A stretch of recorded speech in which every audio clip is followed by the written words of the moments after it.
TruthSeekah and/or its affiliates are not responsible for any strange phenomena that may occur during or after listening to this podcast, which may include the following: heightened senses of awareness, psychic abilities, UFO sightings, alien contact, time loss, out-of-body experiences, ringing in the ears, ESP, lucid dreaming, increased synchronicities, astral projection, telepathy, stronger intuition, levitation, miraculous healings, and/or remote viewing. Please be advised to listen at your own discretion.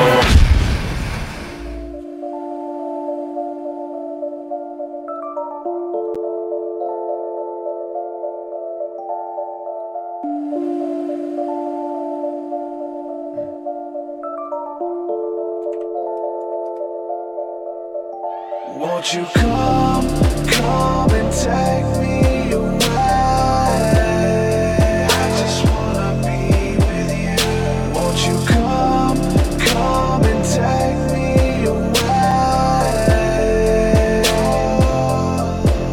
To a place to walk on troubled seas, faith to stand when I don't believe. I just wanna be with you. Won't you come and take me away? I just wanna be with you. Won't you come? You are now locked into the TruthSeekah podcast. Gargoyles! Psychics! Everything's ungodly! Dark savage! Streaming live at TruthSeekah.com. She's not a Christian! Give it up, y'all. Your portal to the paranormal, esoteric, and all things spiritual. She's tampering in dark-sided stuff! And now, your host, TruthSeekah. Hello, ladies and gentlemen. I'm your host, TruthSeekah. This is the TruthSeekah podcast. Excited and delighted to be with you guys again today, sharing this sacred space with you all. We got some good subject matter that we're going to be discussing today with my guest.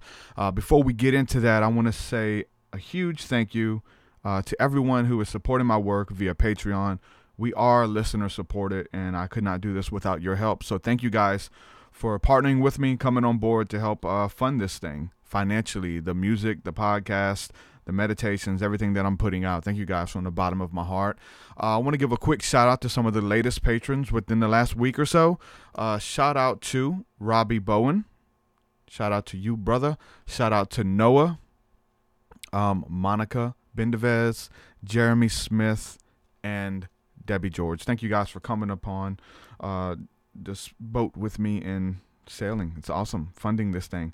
If you would like to support, head on over to patreon.com/TruthSeekah. There you get access to my entire discography of music. It's 200 plus songs, digital access codes for the meditations. You get discounts and all that kind of stuff. And you get access to our Thursday night School of the Mystics. So if you're looking for community, it's the community aspect to what we're building here on the podcast, looking for like-minded people to build with.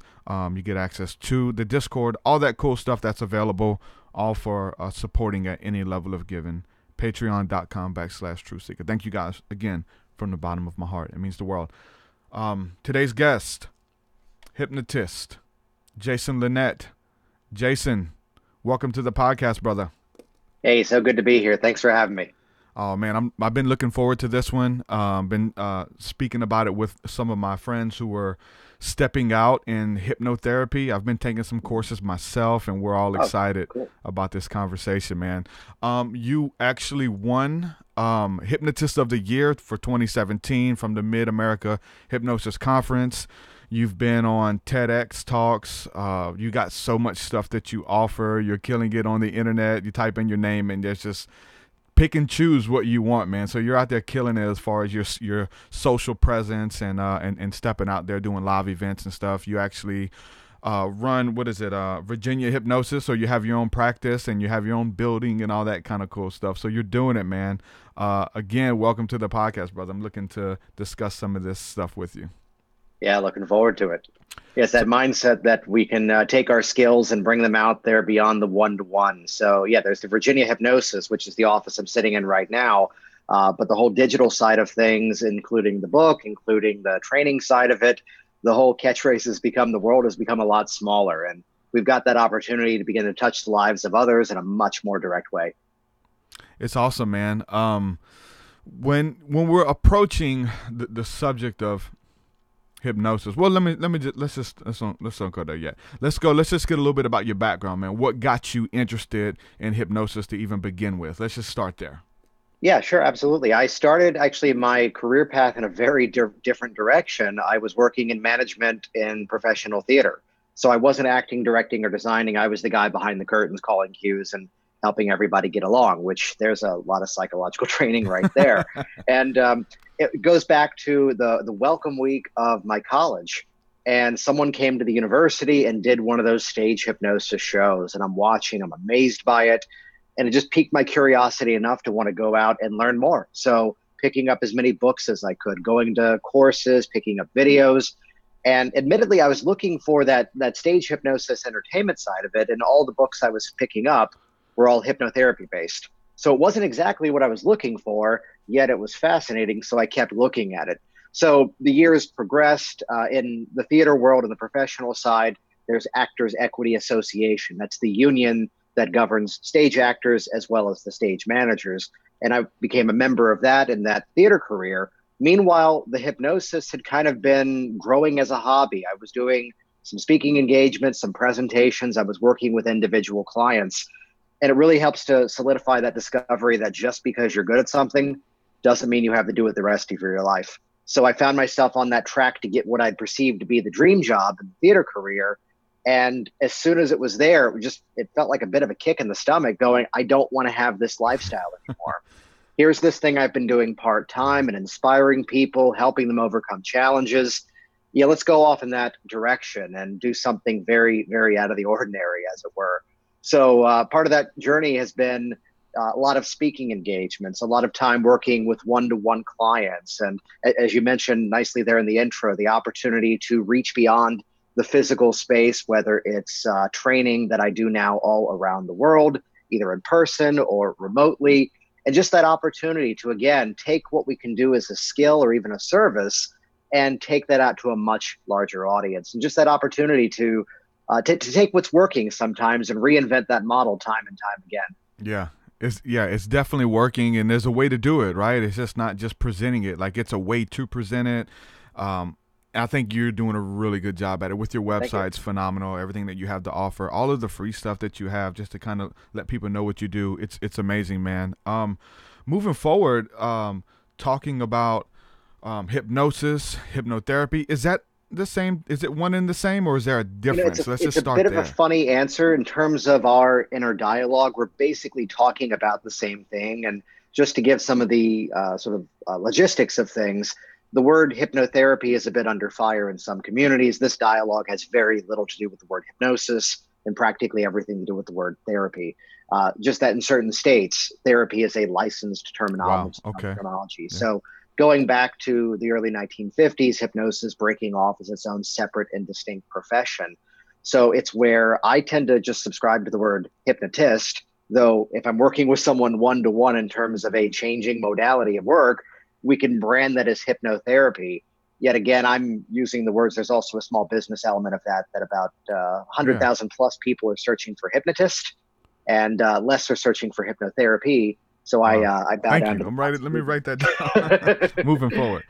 Yeah. So looking at it again in terms of, let's unpack that definition for some of the people that are new to this, because you ask even 100 hypnotists, what's the definition of hypnosis? You might get a bunch of different answers. It all comes down to a very simple concept. We would often define it, this is credited to the late, great Dave Ellman, a practitioner who lived in the early 1900s, who would say that it's the bypassing of those critical faculties of the mind, which that's a lot of technical jargon. What it basically means is automatic response in spite of those things that you're already aware of. So easiest example, driving in a car, you're thinking of everything other than driving in your car, you still end up where you'd like to go. You're watching a movie, it's all fiction, they're actors dressing up and pretending, and yet we still get swept up in the story. Although look at the personal issues that someone will reach out to someone like me to want to address. I work a lot with executives in terms of overcoming a fear of public speaking. And here he is, he knows he's the most qualified person in the room. Person a couple of months ago, his name's on the side of the building and all the payroll stubs. He's got every right to be up there speaking, yet in his words, he's shaking like he's back in his third grade math class. So despite the conscious knowledge, here's this automatic response that's playing out. You might be able to see in the corner the giant jar of cigarettes of people who've thrown them out here Wow. a couple of months. Good Yeah. stuff. There's a couple more peppered around the space too. And here's that person who consciously knows these things are killing me. And yet they're buying them by the pack and smoking them every single day.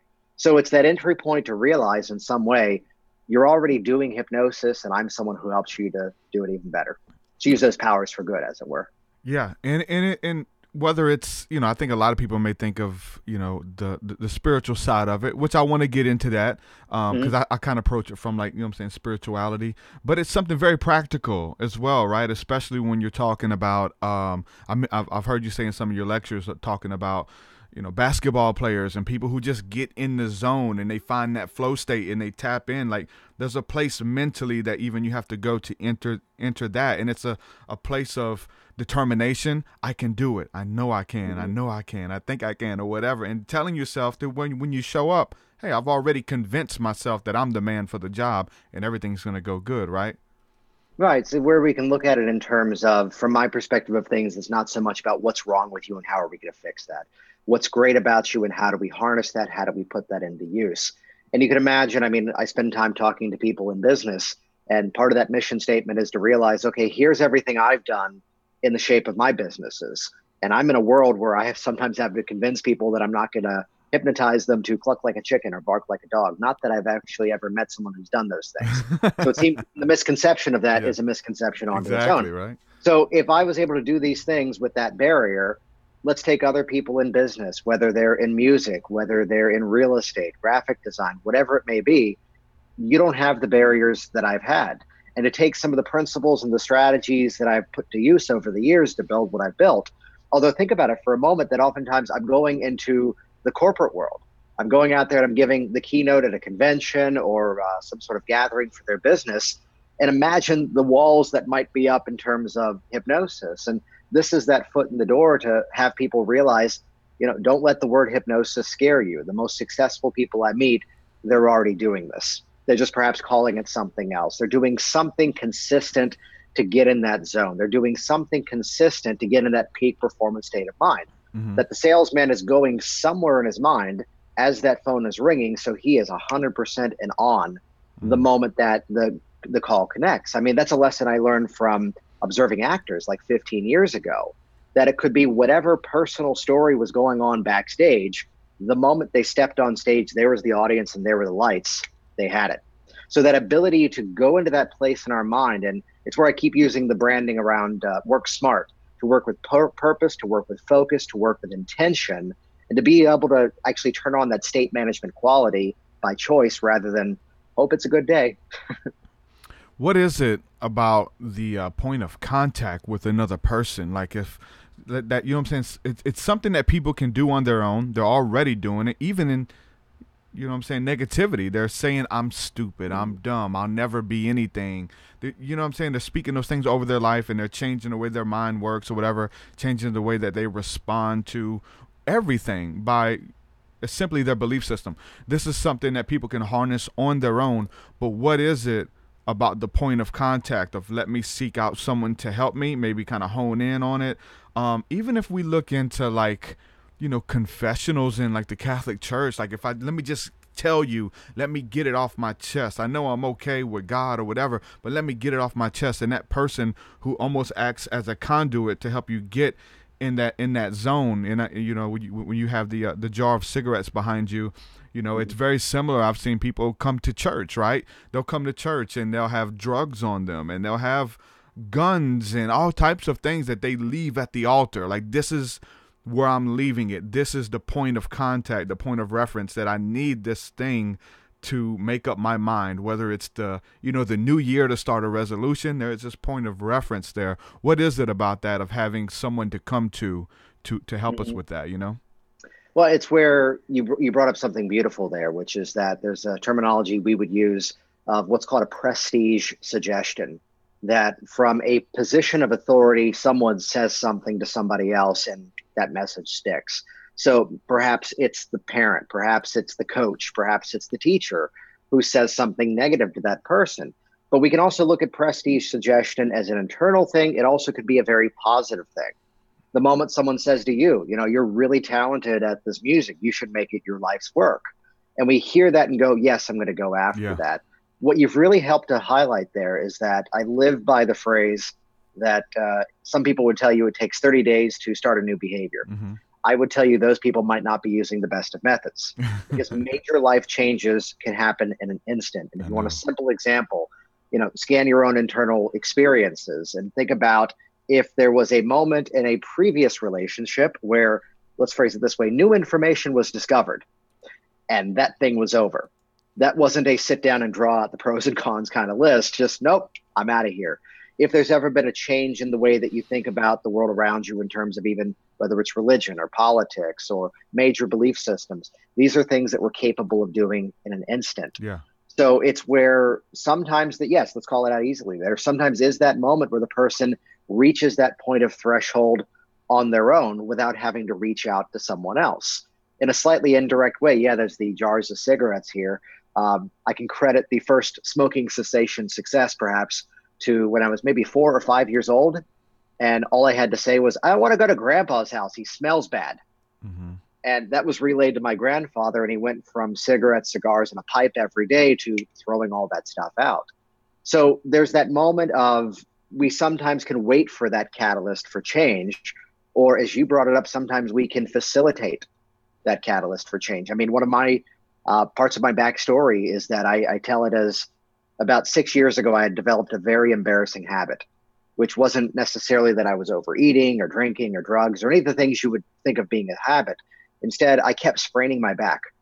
I kept hurting myself by accident because I was weak and I was clumsy, which was pointed out to me by every doctor who I was trying to figure out what's wrong with my back. And they're going, nothing, it's you.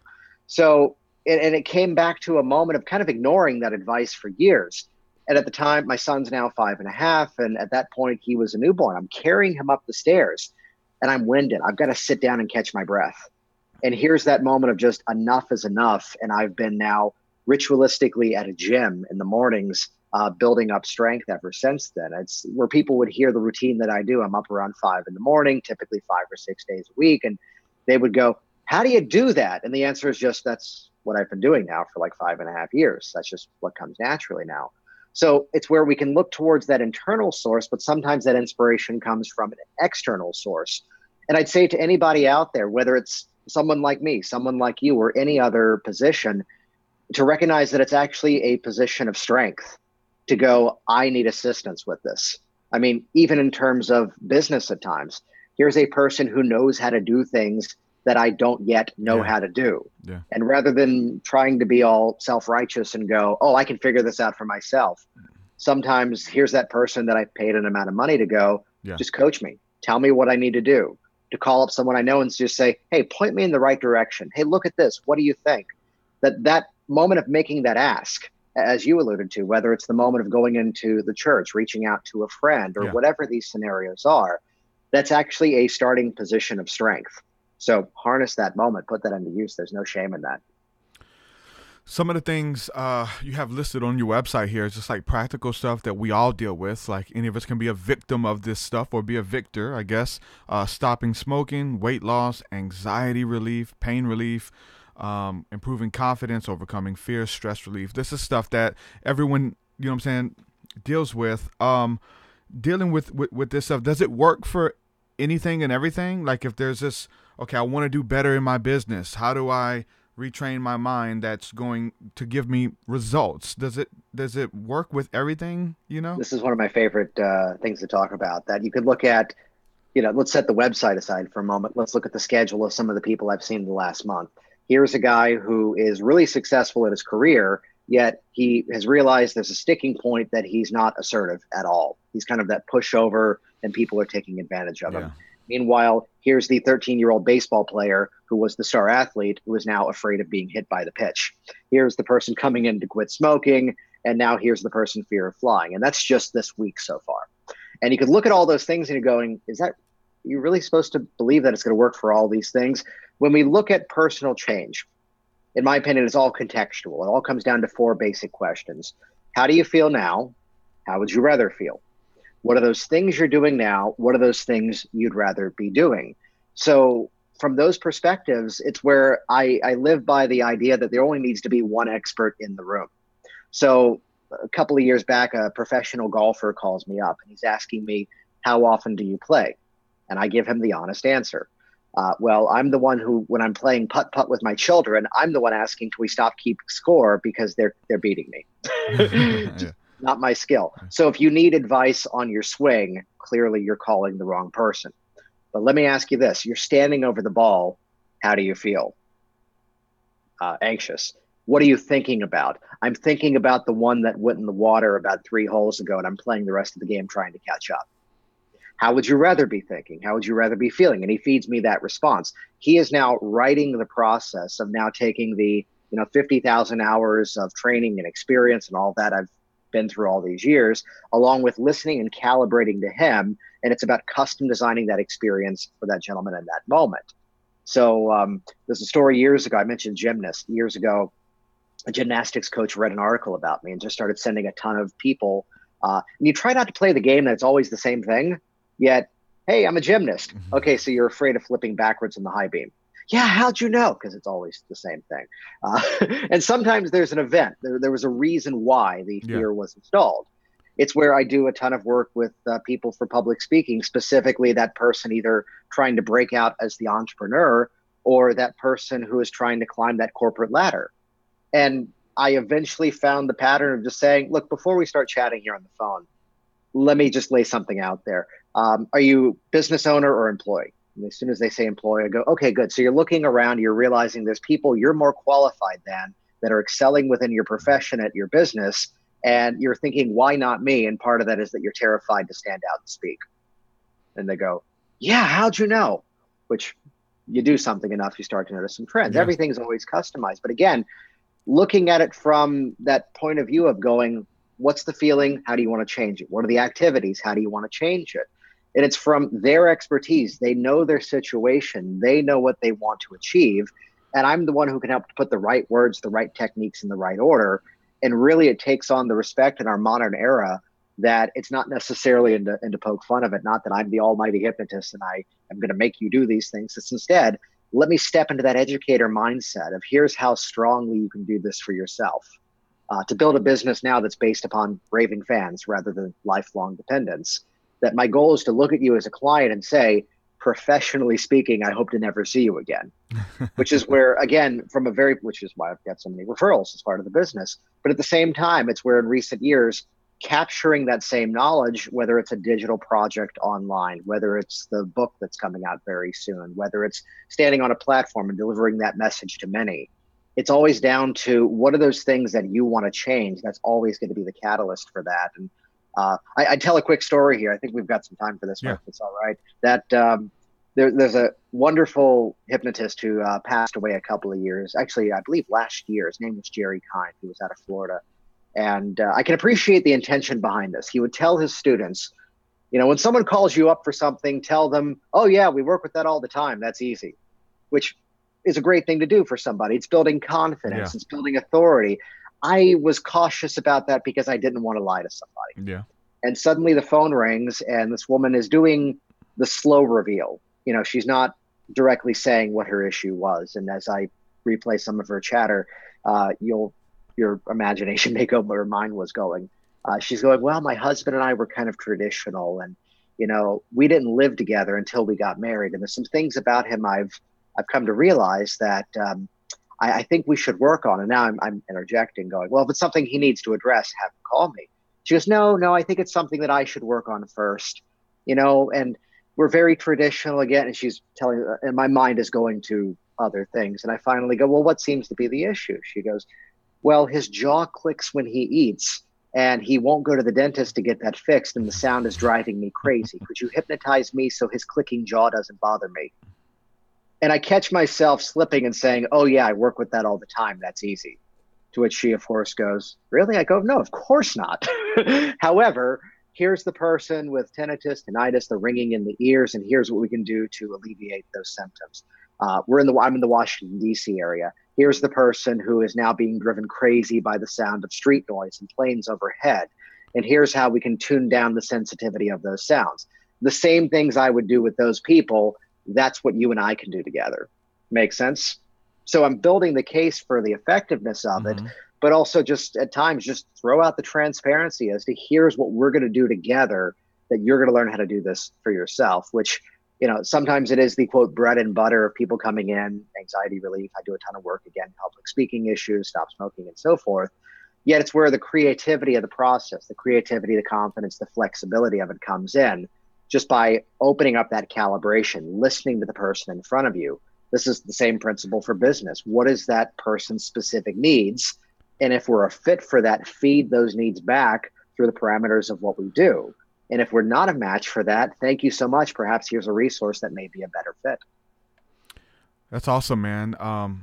There's a lot of different points that you made that I want to respond to. One of them being the confidence thing. I remember, and it's been something that's been, been coming up a lot lately of researching hypnotherapy, and then listening to your TEDx talk the other day.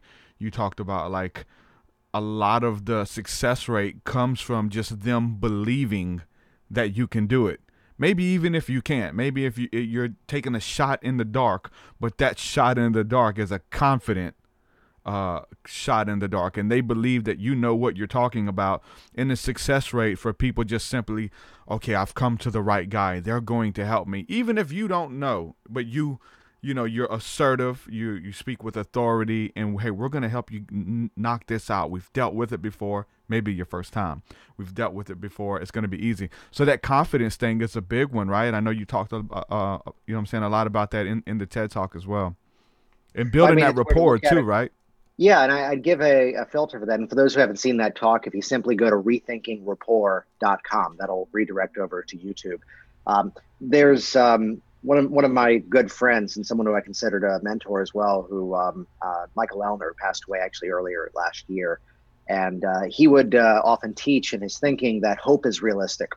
And I love that as a mindset of someone's initial foot in the door of realizing that they can create that change. My kind of internal dialogue and the confidence is it's not a fake it till you make it. It's instead having the confidence that as soon as I step into the belief system and understanding that if you're my client, if you're my audience, you can do this. I am now projecting that confidence, not so much that I am the one who is so gifted and talented I can help you. It's bringing that confidence into yourself. A friend of mine, we taught a class together in September last year, is down in Austin, Texas, James Hazelrig. I think it was him in a Facebook chat one time. There was someone like business networking or something. They were going, well, I don't know if I believe in that stuff. And his response was beautiful. He goes, it's okay. I believe in you. Yeah. It's like, oh, that's so good. I'm going to give you credit whenever we bring that one up. No, but it's that shared confidence, I think, is the point of view. It's where when you look at any specific change, anything we'd want to address in our lives, confidence is going to play a game inside of that.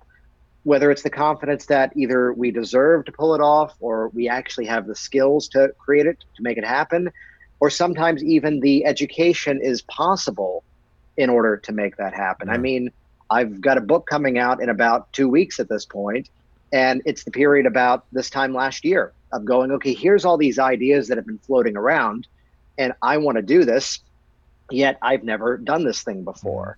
So I need to take some steps to learn what it takes to actually produce the book, but also get it to the visibility that I want this message to have. Kind of back to that dialogue from before, that it's that position of strength to go, I need to find a resource for this. Mm-hmm. So then from that position of passion, from that initial spark, the confidence that, yes, I know I can do this, yet let me borrow some of that confidence from reading this book on how to write, hiring this service that can now take care of the editing, reaching out to these people and say, hey, I wrote about this. Would you write a blurb for the back of the book cover? Yeah. But having at least a set of skills to get there, it has to begin with that confidence, which I think sometimes the most empowering word is the word yet. Just the simple 3-letter word yet, that people often would get stuck by saying, I can't do this. Well, I don't know if I can start a business. I don't know if I can lose this weight. I don't know if I can fix this relationship. If you take all of those negative statements and put the word yet at the end of it, it opens up a loop. And it opens up that ability to go, this is now something in process. This is now something I can get better at, to begin that snowball sort of trajectory of improving each and every year. It's good stuff, man. When we're talking about these, you said that you want, when you have clients, you approach it with, I hope I never have to see you again. We're going to knock it out. There's a sense of confidence there. In hypnotherapy, in a lot of online entrepreneurs, there's this thing about repeat customers, right? And this is something that I'm just not getting into a little bit. It's kind of a hill for me, and people are wanting my advice, and I really don't know what to tell them because it's kind of new for me. Repeat customers, I'm with you, at least in this sense, because I've tried to knock it out with one session. Like I come from the Christian faith healer thing. Let's pray for you, believe it, receive it, run with it, go, and hopefully never have to see you again. Obviously, some things kind of go a lot deeper, and you have to help people walk it out, and so there may be some repeat customers or repeat clients there. How do you approach that moving forward? Is there a lot of repeat clients, or is there a lot of one and done people who come to you? Yeah, I mean, there's a couple of moving pieces inside of that question. And there's a model that I teach to anybody who's in any sort of, let's just generalize it, any kind of helping profession, that there's a danger sometimes in the one and done expectation that some things are going to be a process. So when I talk about the stop smoking, that is my nickname for it now is it's a bit of a 2.5 hour adventure. Yet there's an option for additional work if necessary inside of that program. Nearly everything else, and this is the language to model for other folks, which would be, and this is going to work for, this is going to work for massage. This is going to work for counseling. This is going to work for hypnosis. Yeah. This is going to work for nutritional counseling, business coaching, everything. If you make one adjustment, and not just because it's going to increase your cash flow, but instead because it's going to serve your person even better. Here's the language. So we start with a plan of 3 sessions. And if that's all we need, fantastic. And of course, if there's value in additional work, that's always an option. My goal is to give you the most effective process in the most efficient use of your time. So, and that number that you define can be something that you test over time, and you know your own work better than I would. And I'd say that to anybody in this audience too. The beauty of that is I did not make any big promises there.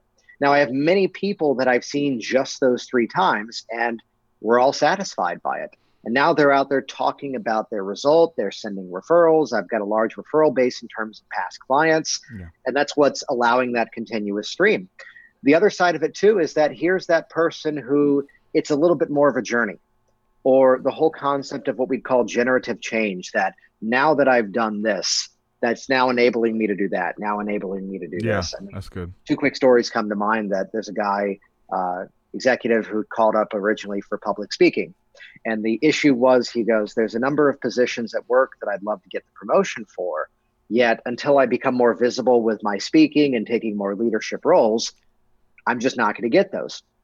So we worked together on the speaking, couple of sessions, and the phone rings like 3 years later. And I recognize the guy's name, and I take the call, and hey, how's it going? And I can tell he's smiling as he says this. He goes, I've got a brand new problem. Like, what do you mean? He goes, I'm now having to manage a team of people who don't get along. I got the promotion we were talking about. Now, this promotion is worth like an extra 60 grand a year. So thank you for that. However, I'm now having to manage a very unruly team of people who, he goes, I've got teenage sons, and I don't even have to tell them, look, you don't have to like each other. You just have to work together. He goes, I have to say that at work. He goes, this is a big enough hassle, and the pay raise is big enough that I'm okay with this. He goes, but I'm taking the stress home. Can you help me with that element? But I have to thank you. I wouldn't have this problem if I had not have released the other problem. So that's a place where through the, let's call it out, the evolution of that personal journey, he's in a different issue. The same as, this is an old story now. Woman who I saw, this dates back to like 2010, 2011. And I love this as a mindset of work on the solution, not the problem. She saw me to quit smoking. Because she quit smoking, she started talking to this guy at like a dog park, and then the 2 of them started dating. The 2 of them talked about how unhappy they were in their government jobs. Here we are in the shutdown, perfect timing for that. Was another one. And here's this moment now where they're going, he goes, I'm a runner. I've always wanted to open a running store. And she's now going, I've always wanted to get back into running. I did that in high school. And now the 2 of them, all these years later, they're married, they've got kids, they're running this entire amazing community out in another state nowadays. And you look at this journey of here's where she is now, there's where she started. this identity is now so far disconnected from the idea of what if I slip back and have one? So there's places where it may be more of that ongoing journey, but that language, once again, we start with a plan of this many appointments. If that's all we need, fantastic. If there's value in more, of course, that's an option. These are two examples of people I think I saw more than 10 times. And it wasn't that we were doing the same thing over and over. Maybe it'll stick this time. No, it was instead that now we're continuing that story. And even so, if all we're doing is reinforcing the change they've already created, let's stick this in a health coaching category. Well, great. Now that you're eating those healthy foods, what strategies have you found to be effective in doing that? Oh, I'm meal prepping. I'm doing this. I'm doing that. Okay, well, now that you have that in motion, let's now add in these elements. So again, the continuation of the story. So it's where it's a bit of a benefit. It's a service to the person to add a little bit more work, not for the sake of you want to be paid more, but instead to provide a much more well-rounded service, teach them some skills so they can do that on their own. That's good, man. It's creating new problems. You've created new problems for me, but they're good problems, right? They're good because we've got over the, the stuff that started out big. And I'm kind of learning that too now, because I had someone who just recently came on and purchased a couple sessions from me. And so the first session was like unloading and getting a game plan to move forward that if we was just to jump into it, it wouldn't be as effective of just, okay, let's run through the motions. We got one session, we got an hour, let's knock it out. Versus like, okay, I now have a game plan that I know what we're going to do in these 3 sessions or whatever the case is. That's good stuff. Where does the placebo come into effect with all this? It can be powerful. A lot of people look at it negative, like it's something that doesn't work. But I believe that there's some power in just simply believing, whether it kind of ties into the whole confidence thing, but or someone knowing that all I have to do is come to you and I'm going to be good, whether they believe it coming in. For me, it's an aspect of like if someone pays you their hard-earned money for a service, it's usually they're ready, man. Like they're ready to get rid of that smoking habit. They're looking for help. They're desperate. They're actually paying you for a service.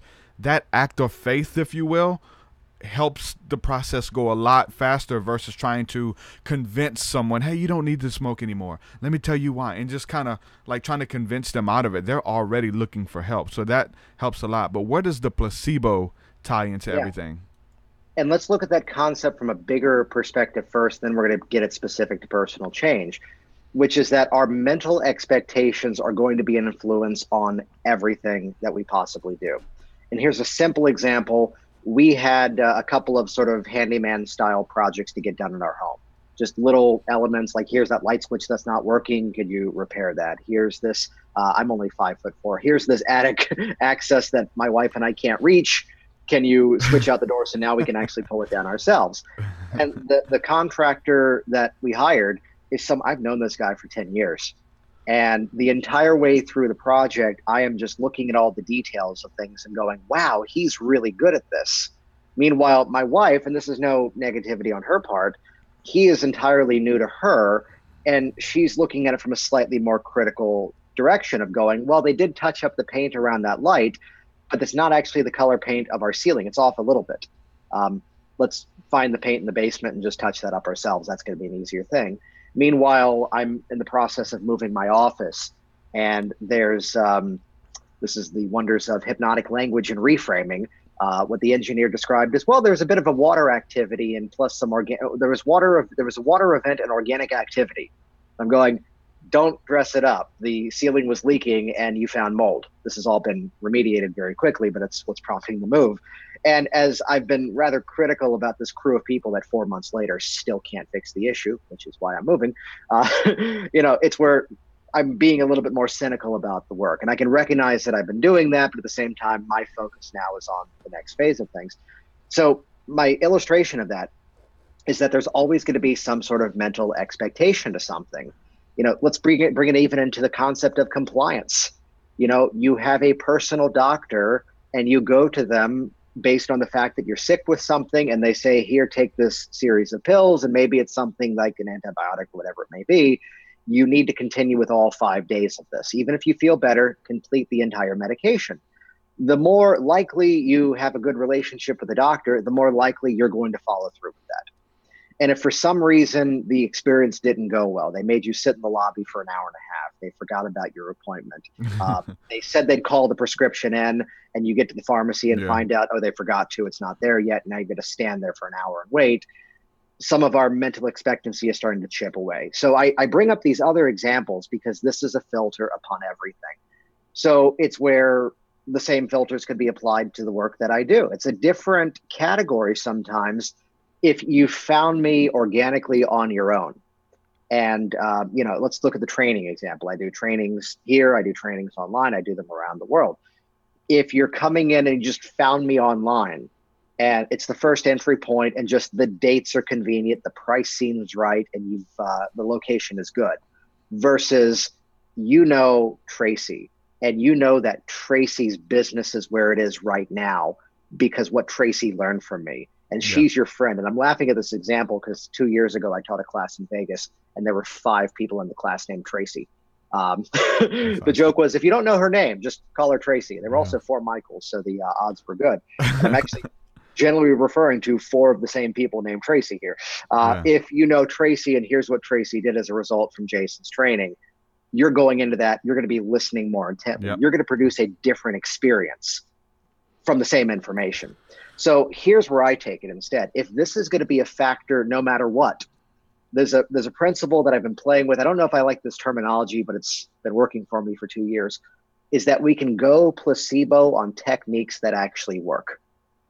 And what I mean by that is there's a movement in personal health, whether it's, the fitness world has this all over, and in hypnosis, we've been talking this dialogue for years, that of evidence-based techniques. So not just because I like using this technique and it's fun to do. No, instead, well, here's all the scores of research around mindfulness-based meditation. And let's now model that work and bring that into our hypnotic process, evidence-based foundation. But if at the same time, if there's things that I can do to frame the process even better. So again, taking a technique that actually works, so starting with something that's already been tested and proven, and now putting the appropriate filters on top of it to make it even more effective. So it's where some people would run from that word in a negative way, really embrace that this is a part of everything. You like your car and you're going to find wonderful features about your car. You buy something, you're going to keep qualifying for yourself how much you like it. Before we jumped on here, I was talking about, slightly high tech, microphones here, wireless earbud here. And the days that these Apple EarPods work, I'm a raving fan. And the days that I have to keep syncing it over and over and over and over and over and it's not connecting, the device could work later that day, but I'm still kind of frustrated with it. So if it's going to be a filter, what are the things we can do to the framing around something to build it up even more effective? It's where I give a simple example of this. I worked a ton with people for Stop Smoking over the years. And there's a period of time where I was doing that in a multiple meeting format. And all I did, this was not a fabricated statement. This was just that moment of tracking, here's what's happening.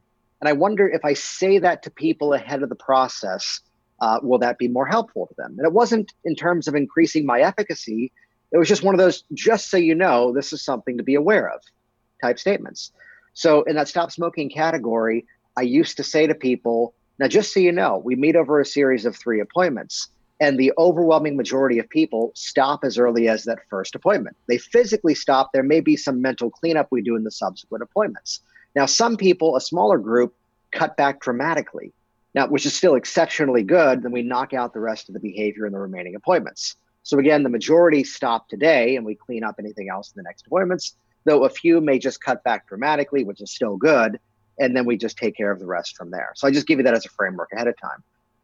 As soon as I started highlighting the result that was already the case, this group widened from the mental expectancy that these are the 2 categories, which indirectly, yes, there's sometimes that person that, let's just call it out in a friendly way, something happens from meeting 1 to something 2, and they maybe stop for a bit and then they backslide. I've got different ways of working with that now. But again, just by framing, here's what the typical results were. Which the disclaimer to that is I was only saying that because that was the result. So it's where sometimes we can analyze what results are we getting with people, what findings are people having, and how do we pre-frame that in such a way that we are now stacking that result to be a much more favorable outcome. The same as, imagine, I mean, here's a moment years ago, I went through a brief allergy thing, and doctor number one goes, you didn't respond to those other meds. Here's a new one. There's not as much research around this one, and your insurance is not going to cover it. I don't know. Try it out, see how it goes. And I didn't take it. The next doctor I went to, just lost all faith in that one. The next doctor goes, now this is a newer medication, and I should tell you that there's only a little bit of research around this. It just got cleared recently. However, you didn't respond to this medication or that one. This is made by the company that produces both of those. They removed this feature of that medication and they brought in this feature of that one. And make sure you take it the whole way through, because it has to be in your system for like 7 days to start to notice some of the benefits from that. And once you've done that for 3 weeks, then let's just connect by phone and go from there. I took the medication exactly as prescribed. And whether this is a moment of brilliance or a moment of, let's call it stupidity on my side, only later on realizing it was the same medication. One had built the entire mental expectancy as to why this one was going to be a fit for me. And the other one didn't. And to be fair, I didn't take it the first time through. So again, if it's going to be a factor of all that we do, let's harness it. Let's put it to use in a way that now benefits that individual. I think that even, we approach a lot of this stuff from like spirituality and some of the, woo-woo stuff. Maybe that even works with like, let me put these crystals, let me set my glass of water on top of this crystal where it's going to change the way, the whole structure of the molecules of the water. It's going to affect me differently when I change it, when I drink it. I don't know if it does that or not. Maybe it does, who knows? But the person believing that they're drinking this charged water, when they drink it, it's gonna taste different. It's gonna feel different to them. Maybe the same thing whenever, in the church as well, where you say the blessing over your meal and you receive it with thanksgiving or something, if there's any impurities in it, to kind of bless it and make it good and receive it. So in your mind, the relationship to that object, to that water, changes. It I guess it's debatable if it really changes it by that using that crystal. I don't know, but that's the placebo, because you believe that it works. When you drink it, you live your life like, hey, I just drank this charged water and I'm feeling great, even if it's the same water, right? Is that kind of how the placebo works? Here's a thought on that. This has some applications for business, as well as, let's put it under the category of ethical influence. There's a technique that, if I'm working with that executive for public speaking issues, on one side of things, let's take down the problem. On the other side, let's also build up the confidence. And if you had a few strategies to become more effective at speaking is a skill. So if we take down the fear, but also now boost your confidence, because now you've got some strategies and techniques. I mean, I'd give it a simple example that I'm sometimes, let's call it as modeling or borrowing confidence, which would be that I do a ton of video work in terms of my business. And of all random sources to come from, I believe, Scottish comedian Craig Ferguson, who used to have the Late Show before James Corden. With the skeleton, there was right? there was a style of how he would do the opening monologue that was different from all the other shows. Dating back to Johnny Carson, Jay Leno nowadays, Jimmy Fallon, Stephen Colbert, they're playing to the audience. And Craig Ferguson, the times that I watched him, was the first one I saw that the camera was up at an angle and he was speaking directly to that camera. With the camera at an angle kind of tilted down, he can move back, he can move forward and still stay in a level plane. And the audience was secondary. He was talking to the audience at home. And I went, and maybe this is a benefit of being shorter. Otherwise, the camera was aimed up. It's like, that's a cool angle. And just that kind of talking to the camera as if it's one person who I'm just having a conversation with. So I was borrowing and modeling that confidence from that.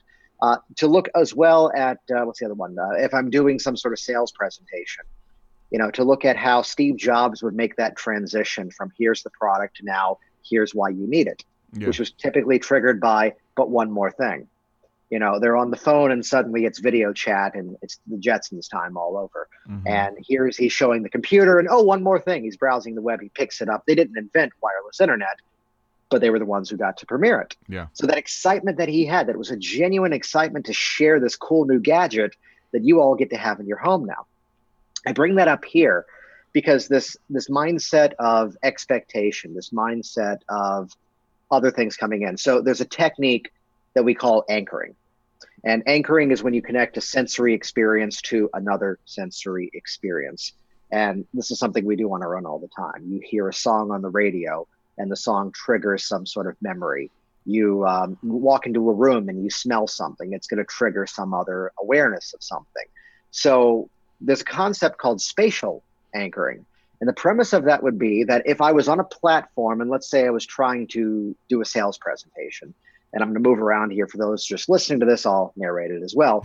If I stood on the right side of the platform as I talked about the problems this company has been facing, and then I moved to the left side of the platform and I'm now talking about the solutions they can put in motion. And then perhaps, and there's giant air quotations as I talk about this, and you'll see why in a moment, if I now move to the right side and I now talk about from the problem place, the other options, the competition that's out there, other vendors you could work with. But now I move back to the solution area and introduce my product. The question is, as if I've now electrically charged one area of the platform with negativity and one area with positivity. The question is, by doing that, if I now just simply deliver my sales message from this positive space, will that get the result? And the best answer you can give to that is maybe. However, what also is going on inside of that dialogue? Think about the fact that many people on stage would pace back and forth because they don't know what else to do. I flash to the race car movie with Will Ferrell, Talladega Nights. The opening scene, he's being interviewed on camera, and the character is not knowing where to put his arms. He goes, I don't know where to put my hands. Yeah. Just put them by your sides. Like this, and just he doesn't know how to be natural on camera. That's the joke of it. People are pacing on stage because they're not comfortable just grounding and just delivering the message. So perhaps by having a technique that's now dictating when I move, it's now indirectly, am I hypnotizing the audience to buy into my message, or am I hypnotizing myself to believe I'm being more influential? And again, the answer is, well, a little bit of both. So it's where there's a lot of moving pieces to anything that's out there. It's where, I mean, my sort of belief system is that it's my job to be the chameleon. It's my job to follow the belief system of the person that I'm working with, to follow what their models of faith are, to follow what their models of thinking are. It's where, I mean, I had one day, a quick story of this. I had one day years ago that was the perfect illustration, that the first person is quitting smoking because, as she wrote on her forms, my body is God's temple, and if I don't stop smoking, I'm not going to be welcomed into heaven. Someone else later the day telling me if I bring up religion once, he's walking out of there. Yeah. You know, trying to quit drinking, and I went to an AA meeting, and that's all they tried to cram down my throat. Yeah. Which, side note, if you find someone who likes their Alcoholics Anonymous meeting, they won't tell you which one it is because it's anonymous. If they've been to one that they didn't like, they will tell you right away which one it was. Same way, sadly, there's more negative hotel and restaurant reviews online than there are positive ones. But because I had heard a tip that someone goes, this is a group that's a little bit more, let's say, non-religious in their message, which is what that organization really is anyway. He found this group, and he took he delayed one of his appointments. He took a vacation. They were going on a ski trip together. He goes, hey, I get to take a vacation away from my problems. And because he found that support system, you know, that's, I think, a big part of his success. Yeah. So it's looking at it again as to what's there. And I think in some way we're all having the same dialogue. We're just labeling it in different ways. Man, and I got so many questions off of all this stuff, man. But that really, you know, I've seen that in the church realm, right? Of coming out of the Christian church, you know, and there would be times when it was time for election and they would let the mayors come in, or they would let so-and-so over this organization come in and speak, and their dialogue would change to be more religious and God-fearing, and even they wouldn't even know Christianese, if you will, maybe even looking at Donald Trump playing to the right. He was on the left, now he's playing to the right, and he's like new to the Christianese, and he doesn't even know, you know, the Bible or whatever, and it's just so interesting to see, but how effective it was. He's one of us, and really, I don't think he is, but he, you know what I'm saying? He's That's one right. of us. He's one of us, and everybody embracing him because of the terminology.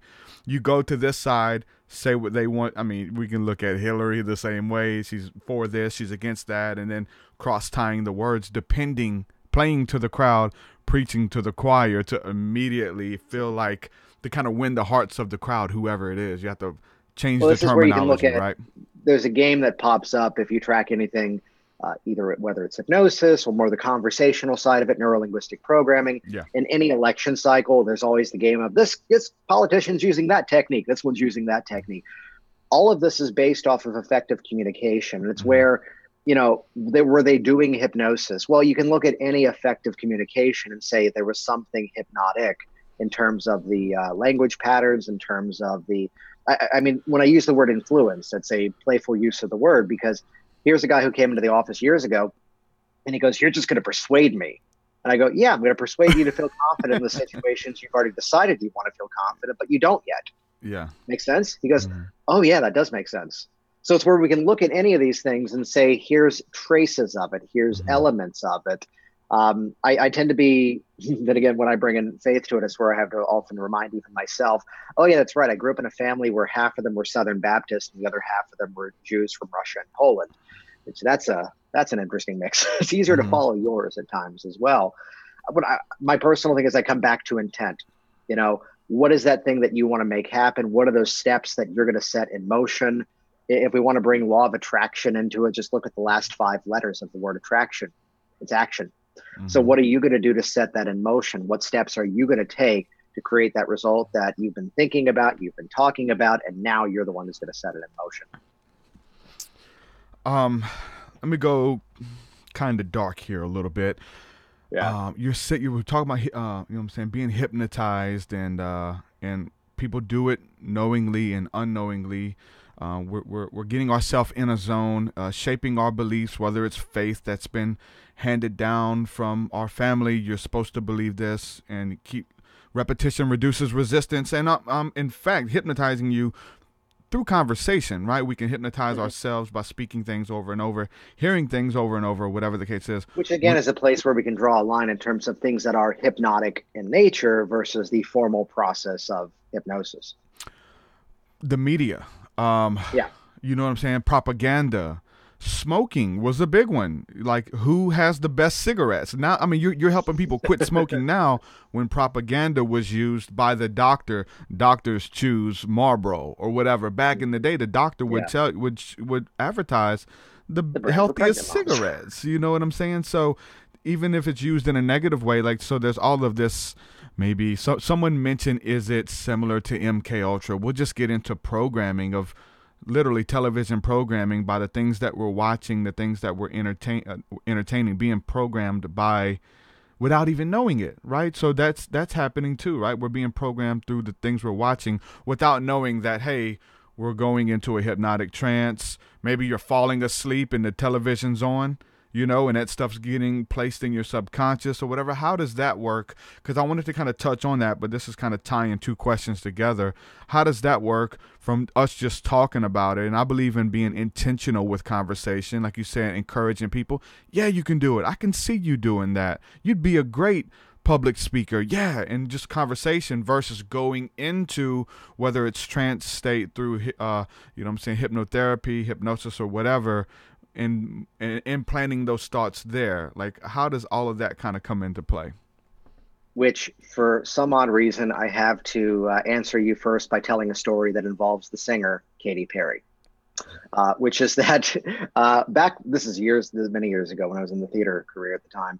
A group of us got together one night. It was in Baltimore, and the whole thing was that here's a bar that was doing karaoke. Let's all go. And some of them were actors and singers. So it was the whole gag of they're going to get up and be really good at this. But then the fun of it became, let's also now play karaoke Russian roulette, which is we don't get to pick our own songs. I get to pick the song for you, and you don't know what it is until you're up there.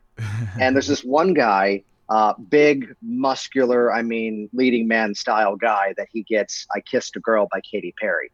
And as he put it, I was angry that I had to do the song, and I was even more angry that I knew all the words. Yeah. So I bring that up because, again, I'm going to look towards things as being, what's the solution? How can we unpack this and use it to our advantage? So it's the fact that there are advertising campaigns that are locked in your brain and they put them there. Why? Because again, the word you used a little while ago, repetition.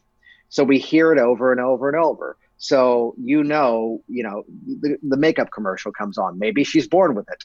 You now know immediately which company that is. You hear I'm living it, and immediately you connect to the food from the restaurant, even though you might not even shop there.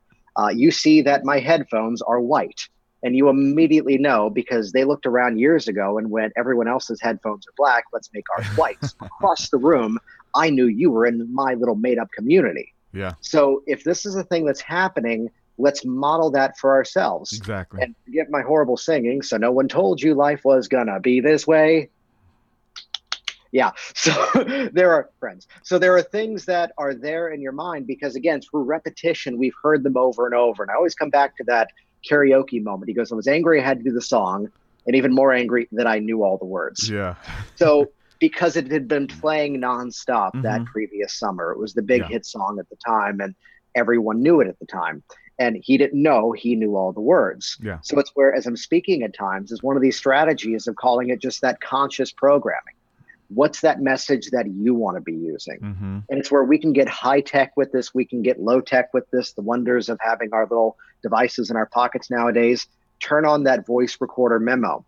And it's taking that affirmation to a next level, or that positive hypnotic statement, whatever it is. And here's the simplest formula for a hypnotic suggestion. It's an action followed by a result. So if I simply tried to affirm the statement, I've saved enough money for my college education for my kids. If this was a few years ago, to be saying that in the affirmative, that would have been a lie because we hadn't yet opened the account for our son. Had it for our daughter, but he had just been born. So to look yourself in the mirror and smile and say, I've saved enough money for my children's college education, I would have been lying to myself. I would have been putting up a wall to that. But let's put an action to that. As I regularly set aside money in an automated way, I'm enjoying the feeling of growing my children's college education. And to take a phrase such as that, maybe tighten it up a little bit, hop onto the voice recorder memo on your phone, record yourself, say it a few times over, and think about the amount of time we spend in our life where we're just taking care of things around the house. We're driving somewhere quick, and rather than have the next pop song stuck in your head, begin to fill the mind with that positive message instead. Yeah. So we can sit here and say, how dare those people do those things? Without us knowing it. Can look at that, we do know it. We can also look at it and go, how do I use this to my advantage? How do I use that to better myself? How do I use that to connect with people in a much deeper level? So it's, again, I'm always going to be looking for that more positive twist on something to go, let me now use this skill, because if this is the nature of how we work, let's say it politely, they would not be doing those things if they didn't know that it worked. Yeah. So it's where you see Eat Fresh, you know what restaurant that is. They pack it down in such a small little positioning statement that it just locks into your brain. Let's do that with those changes we want to create in our lives. Again, use these abilities for your own good. Yeah, that's the thing, because when it comes to those words, programming, media, logos, and you're like remembering all this stuff that really you don't want to, but you do. You don't know why. You don't know why you eventually you pass by a store and you want to buy that, or that item stands out to you from the colors or the branding or the packaging, and you buy it, and it's like that, impulsive buying. You buy it, you're like, why did I got it. Now that I own it, I don't really want it type deal, right? Although, there was something that sold it to your you. Advantage. Exactly. So here's when I'm typically speaking, one of my frameworks for presentation is I'm teaching strategies to actually turn goals into actions. Mm-hmm. One of the techniques is self-hypnosis. I demo that with people from the group. So in that environment, that's typically a place where, there's a rough outline of my presentation. I've done elements of that for going on about 17, 18 years at this point. So I know the ins and outs of how to do it. Where it becomes a little bit different is that I'm customizing to, if it's a corporate group, it's an organization, I'm customizing to the people in front of me. And back to what you referenced earlier, I did a TEDx talk back in April. And that was the first time, I think, ever since college, that it became, I need to memorize a presentation verbatim. Because it was the whole, you've got anywhere between 10 and 12 minutes for the time chunk you're going to be in. And when I heard that, I went, every word is going to be precise. Every transition is going to be tight. And it became a place where that was like the most scripted thing I had done in years. And how did I do it? I used the same setup that I've got right here. I recorded myself saying the presentation, and that was the only thing I listened to on my phone for like 2 months. I'm driving to the office, I'm listening to that. My wife described it at one point. We were at our kids are now 5 and 7. This was earlier this year. I was walking around at their soccer games. The perfect timing. Our daughter's soccer game was here, son's game was over there, and I'm the one kind of walking around muttering to myself, repeating the same words over and over. So without the game of sitting there and trying to, by rote, repeat the words over and over, hoping they stick, trusting that unconscious ability that, I'm going to be hearing it, I'm going to be absorbing it, and I'm going to know it in and out. Also, back to the theater world. Yep. Actors don't learn lines anymore by sitting down and just repeating them over and over. They attach meaning to the words. They sit around tables in the rehearsal and do what's called table work. And once the meaning is there, the words are understood. So later in the rehearsals, maybe here's an actor who keeps forgetting a specific line. At that point, the books are out of their hands. They could be prompted by the management. They say line, the assistant yells out the line. But if the actor is consistently forgetting the same line, it's not that they weren't doing their homework. So often it was that they didn't know what the character was trying to say in that moment. And as soon as the meaning was there, as soon as the meaning was understood, then the memorization was taken care of. So again, if we're going to be influenced by these things around us, let's start to, if it's just let's call it as a simple, that's a mechanism of the mind. Let's now use that towards our own strength. Yep. Branding, logos, SEO, all of that kind of stuff kind of plays into that as well. Indirectly on the hypnosis training side of things, the story behind this was the book I've got coming out is Work Smart Business, but the training side of hypnosis is Work Smart Hypnosis. There's a podcast for that project too. And it was because I shot a project back in 2012. And the game was I was shooting 3 days of video, and I didn't know what order the video was going to be released. It was supposed to be a linear course, but I was kind of shooting out of order. So the thought was, I'm just going to wear the same thing every day. That way we can, edit it together. Blue shirt, purple tie. Yeah. And my website designer then pulled the color of purple from my tie, made that the color scheme of the website. And now I kind of own the color purple in the hypnotic profession. Someone nicknamed it 50 Shades of Purple, where people were at another convention years ago and they had a purple tablecloth and they actually got asked, is Jason okay with that? Which was entirely by accident that I claimed it as my own. I'm not quite using that in other projects nowadays. But again, it's that anchoring thing we talked about earlier. We're constantly drawing associations. We're constantly creating connections. And rather than consider ourselves the victim of that circumstance, let's go instead, here is an ability that people have. Let me now use this to better myself. Yeah. Using it for your advantage, man. And, some people are even intentional about that, like the different emotions that a certain color, I'm using a lot of purple as well, different emotions, and they make you feel a certain type of way. Some people I've heard speakers always use a blue shirt. Like they wear a blue shirt every time because people associate it with something, and then the spiritual meaning of the color or whatever the case is, but they have those reasons that they do it. Just like if you was to use maybe orange and black, everybody would immediately think Halloween, or red and green. They think Christmas or whatever the case. So we associate stuff even unknowingly. So you wouldn't want to theme your website everything the same color, whatever like that. So that's interesting. Let me ask you about this though. And this may be a weird question, but it's a question. Have you ever had anybody approach you for a session something that was just off limits or whatever? It was just weird, negative, it may be detrimental to them. If I was to give an example, how can I be a better drug dealer, or how can I do something that you're like, nope, that's off limits, I don't do that? How can I be a womanizer? I don't know what it is, but have there been anybody come to you and you're just like, no, I'm not the person you're looking for? Have you ever dealt with that? This is right. It's weird in a training environment. Sometimes there'd be the question of, what about this? What about that? And I always tell them ahead of time, it's like, well, I have to be able to play the game that I'm allowed to say. I've actually never had that specific request, though. If I did, here's what I would do. Though there's some traces of this over the years. The easiest example you can think of, let's use a simple one, is maybe male or female. They're calling up for weight loss, and then come to find out they're rail thin, and clearly there's something else going on. I'm surprised. I've never had that specific phone call, but if that was the case, I live by the safety statement that just because you can doesn't mean you should. So often, even as you mentioned some of the credentials ahead of time of getting an award of hypnotist of the year. I've trained thousands of people around the world, and I don't work with everyone who contacts me. There are moments where even I'm very comfortable saying, I mean, here's a simple example of this gentleman actually moved in the last couple of years. So I'm looking for a new resource. Someone would call up for something very medically related, and here are the symptoms I'm trying to deal with. So they're not expecting that I'm going to cure the condition. No. Yet I'm nauseous from this. I'm not sleeping well. It's stressing me out. And those are the bullet points we can go after. Yet I'd be very open over the years to say that, you're calling about something very medically related, which I'm going to have to look up. And here's another person in my local area that he is a retired medical doctor that is now retired from medicine, but now doing this work full time. I think you should call him, tell him I said hi. Yeah. Simple as, there was a call yesterday that as much as I work with people around the world, it's not just a one-to-one in the room. I work with people through video conferencing. And here's a person who calls up and I'm listening and I'm realizing, oh, wait, she's in New Jersey.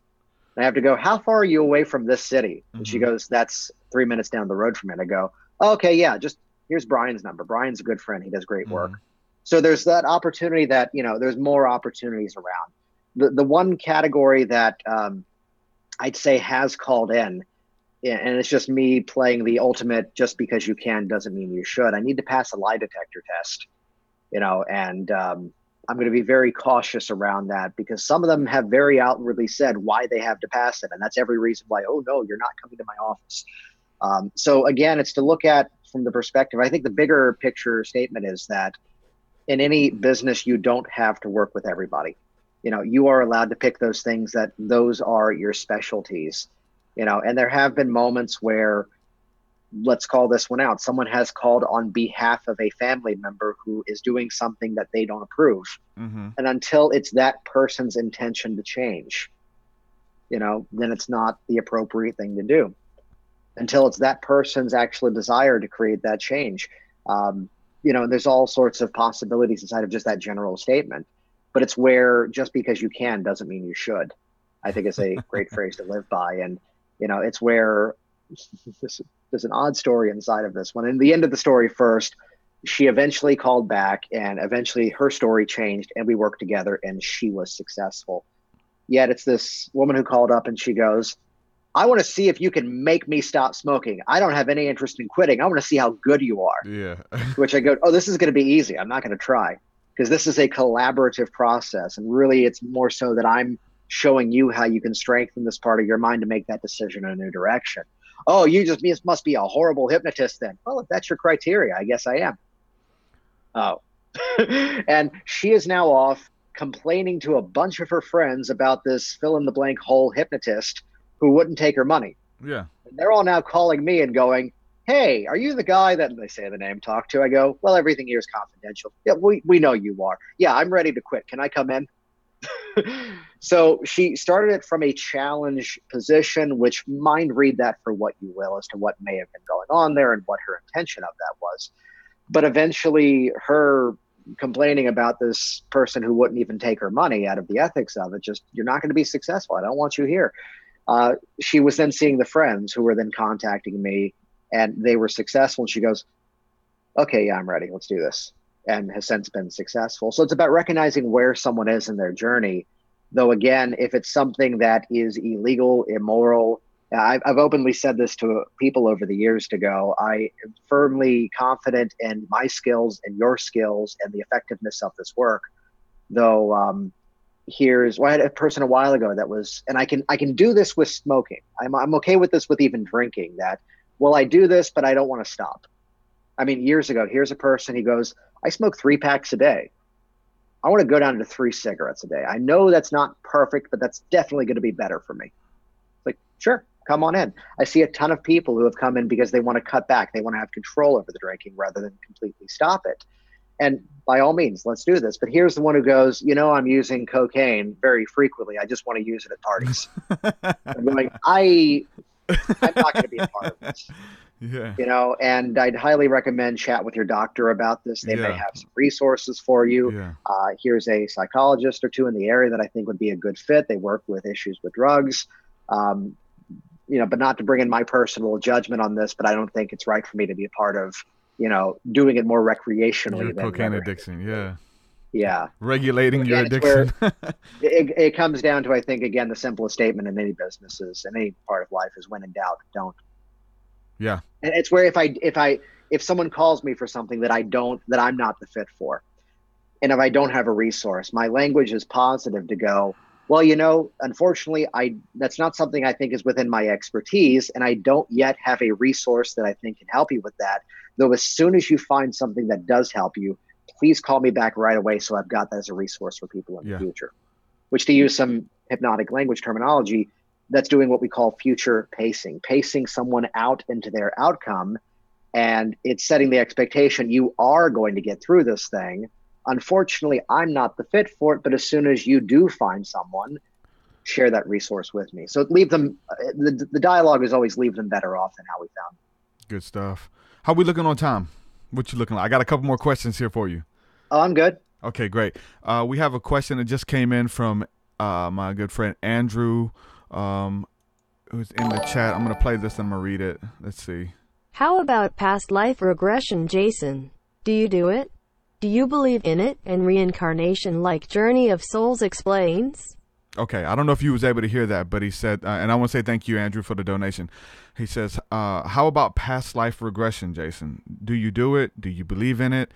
And reincarnation, like the Journey of Souls explains. Reincarnation. They want to journey through the past lives and wonder who they were, what they were. And in my study in this moving forward, I'm a bit of a skeptic, even though I approach a lot of this from the spiritual aspect. I'm still a skeptic about that a little bit. And what I've recently learned this term, we know about the regressive, the past life regression.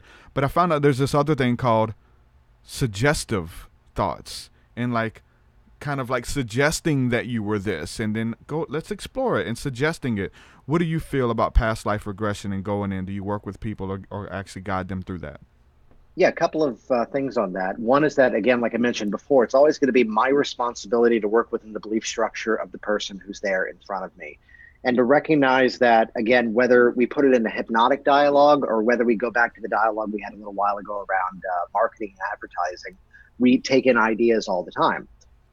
As a bit of a parody of this was a real thing that I read. There was someone who was in a nearby state that was posting online, I'm looking to do a research study on people with past lives dating back to the Civil War. This is your experience, call me up. Is he really looking for a, quote, pure study, or is he now directing people to look for that specific experience? Yeah. This is no judgment call around people who do palm reading or psychic readings. Mm-hmm. Yet there is a story. One time I was at an event where this person was doing readings and telling people what they were in a past life. Come to find out, everyone was told the same story. Yeah. So it's where the quality of it dates back to the individual doing it. Again, it's not so much my belief system of it. It's more so what is the person who is there with it. Now, the disclaimer I'd always give is that in a classroom environment, sometimes people would be rather cynical about the idea of it, to which I would remind of the people in the world who follow a religion. The overwhelming majority of them follow a religion, a faith that includes past lives as part of the belief system. So it turns out that actually, statistically speaking, of people who follow faith is the majority, not the minority. Yeah. So be aware of the audience.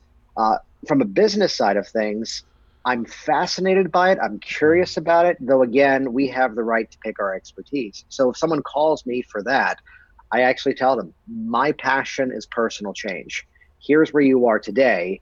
Here's where you want to go. Let's bridge that connection. Yeah. So if the goal is just exploration, here's 3 other people in the area who I'd connect you with, because they're really good at that. And that's who I send to for that. Yeah. From a theoretical perspective, 2 possible explanations here.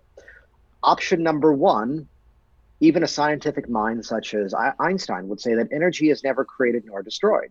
So perhaps we're all the same web of energy, and as one body, one soul dies, it now passes on to another. Maybe. Though at the same time, we have the ability to, there's a whole thing that we understand now in the mind called memory reconsolidation, where the anecdote that comes out of this is the best way to remember something is to forget it. That the more we tell the story, the more we start to confabulate and add details to something. Yeah. that we, in terms of the mind, and this is not a good thing or a bad thing, it's just a thing that we do, we generalize, we distort, we delete. So those of you watching the stream of this may remember the kind of funky looking Salvador Dali clock in the background, but you might not remember the fake plant from IKEA in the corner, because that wasn't a necessary part of the conversation until I brought it up. We would just delete that thing out. But we also distort information and we delete it. There was a study at one point of where were you when the spaceship Challenger exploded? And they asked the people for their story. 10 years later, they went back and asked the story again. And for most of the people, the story's changed. And they didn't believe it until they were played back their original recording. So perhaps also within hypnosis, we have the ability to do what we call positive hallucination, to experience even a feeling that isn't there. Which is not a creepy thing. Let's look at it just from hypnotic pain relief. If you're feeling this negative sensation, let me now suggest a positive feeling to override that signal in a much more pleasing way. And of course, that's a category where I'm, connecting with the doctor to make sure all is good with alleviating that discomfort. So if we have the ability to positively hallucinate something, could that also be an explanation as to what's happening when the person is going into, let's use the word, a perceived past experience? Which one is it? And kind of the excitement is we can't prove either one. So it's where we kind of step back and go, it's where I'd always be cautious around stating something as absolute fact. Yeah. So a friend of mine has a master's in neuroscience, and he was talking about if you've ever seen the documentary, What the Bleep Do We Know? He was talking about, there's a scene in there where someone is saying every cell has a consciousness. Yeah. Which he's going, well, to be safer, you should be saying research now suggests it's as if every cell perhaps has a consciousness. And you're just softening the language, because what happens 20 years later when some new discovery is made, and now every bit of this person's work is now discounted because, well, that part's not true. Yeah, there's a lot of that going on now. I put it to the individual's belief system as to what fits within the parameters of who they are. But again, from the business side of things, my specialty is personal change. My specialty is working with people even in business who are holding themselves back from their own startup or their scale-up stories and going in that direction. Now, do those things sometimes pop up as part of the experience? And it's not my judgment as to whether it's real or whether it's imagined. It's instead that here is what that person is finding as part of their organic experience, needed to be a catalyst to help them produce that change. The weird thing is, it's like people who go and have those regressions and they believe it. Sometimes it's suggested, and this person told them that they were a cat being from the planet Sirius in one lifetime or whatever. And then people actually believe it, and they move forward and they build their bios in business. I'm a healer and I'm from the planet Sirius, and like they really believe it. And if it's true, like I said, we don't know to call BS or whatever. They believe it. They had that encounter, whether it was it was real to them. They're moving forward now as if that is the truth, and they've kind of hypnotized themselves to have that experience and add it to them. So for them, whether it's delusion or whatever, they're moving forward as if it really happened. Making choices, introducing themselves by this or whatever. And I get a lot of weird inboxes of this kind of stuff. And I'm not a believer, but I do know the fact that moving forward, if it's real, it doesn't matter, because they own the experience. Whether there's a lot of stuff about DMT and psychedelics and meeting beings in the astral realms and stuff, and if they really exist, or is it your mind creating that experience off of a movie you watched or whatever. It doesn't matter if it was real or not, because you still have experienced that, whether it's in the dream state, and you've adopted it like it really happened moving forward. There's some that you can people are creating their own delusions or creating their own reality. It gets a little bit tricky there, doesn't it? Well, it's where, to kind of, not necessarily set this dialogue aside, but to look at it, it kind of goes back to the dialogue that we had earlier around the suggestion of the world around us. To look at everything, my whole perspective is, let's look at everything as an asset. And how can I use this now in a way that's going to serve me?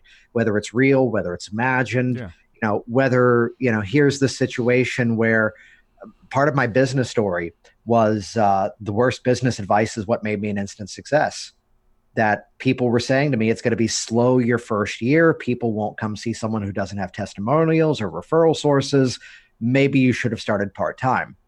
And I kind of nicknamed this now the power of premise, that realizing that if I believed that, that was going to be my result. Yeah. But if I use that as every reason to do things in a much more directed way and produce a different result, that could be my result as well.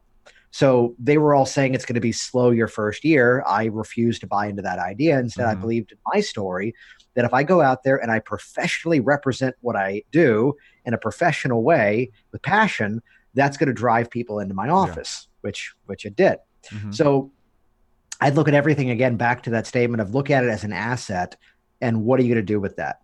You know, there's an old line in some hypnotic trainings that, oh, children are always in a state of hypnosis because they're always taking in ideas and they believe in things like they believe in like Easter Bunny and Tooth Fairy and Santa Claus. And I think back to, I mean, I can think of when my kids were a few weeks old and very clearly disagreed with me. You know, they had that ability to exercise that critical faculty of the mind. And my son was the one who took the pacifier out of his mouth and threw it across the room, like a few weeks old, and just wouldn't have it. You know, when you hear of other families going, yeah, she's 5 and she won't get rid of it. And he's just in a few weeks old, just swatted that thing out of his mouth and didn't want it. I can think back to, I was either 4 or 5 years old, and I won't say which family member it was. It wasn't my parents, but I heard, we were outside and we heard an ambulance drive by. And this family member of mine goes, do you hear that? Someone's having the worst day of their life. Wow. Which, how do you know?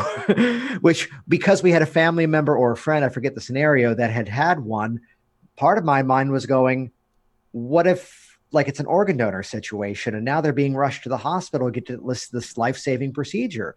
What if it's this couple that now the baby's going to arrive today and it's the happiest day of their life?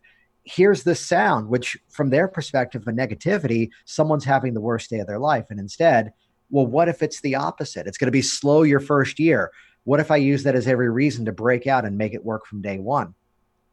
Reverse so again, it's that mindset of going, again, let me look at everything as a jumping off point. I can go that direction. Yeah. I can go this one.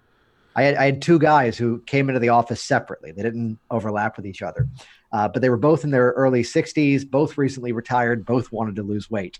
And the first one came in, hey, now that I'm retired, this is going to be easy. I'm going to be able to go to the gym and cook for myself. And this is the perfect time to do this. A few hours go by. Here comes the next guy.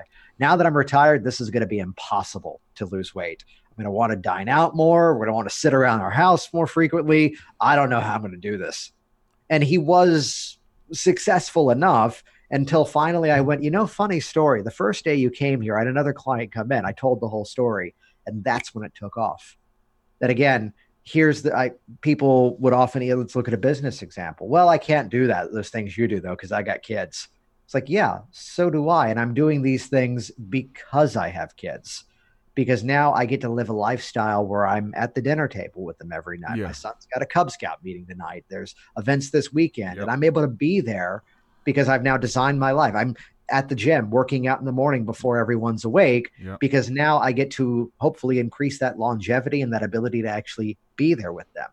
So harness whatever scenario is there, use it as your own because to move life in the direction you want. It's good stuff. Couple more questions here. Speaking about energy, the universe, we're all connected or whatever. I kind of believe that, right? There's a question here from Chris Garner, and he says, is empathy and intuition a part of helping people with hypnosis? Or is it more a part of just a calculated approach? Because you find out what works. Okay, this is working, and I've dealt with enough people who deal with smoking. I know this works. So you don't need a lot of intuition and empathy moving in that area. Does it come into play for you at all? Maybe the spiritual side of being led and let's just try this and see if it works type deal?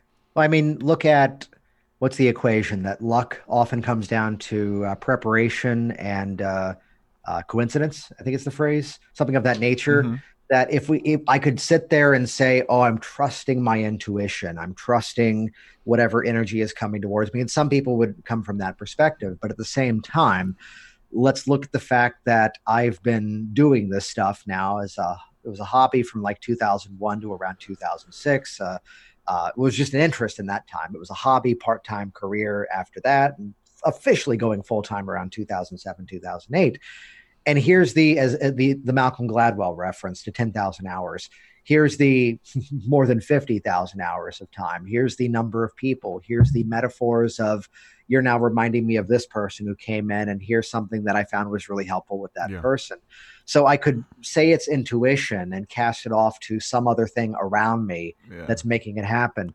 Though I think sometimes take the hand and you want to be appropriately to go, well, yeah, but I knew to say that because I got called out in a funny way a couple of years back, that one of our major conventions, someone goes, you're our only speaker who pays to go to other people's classes. Wow.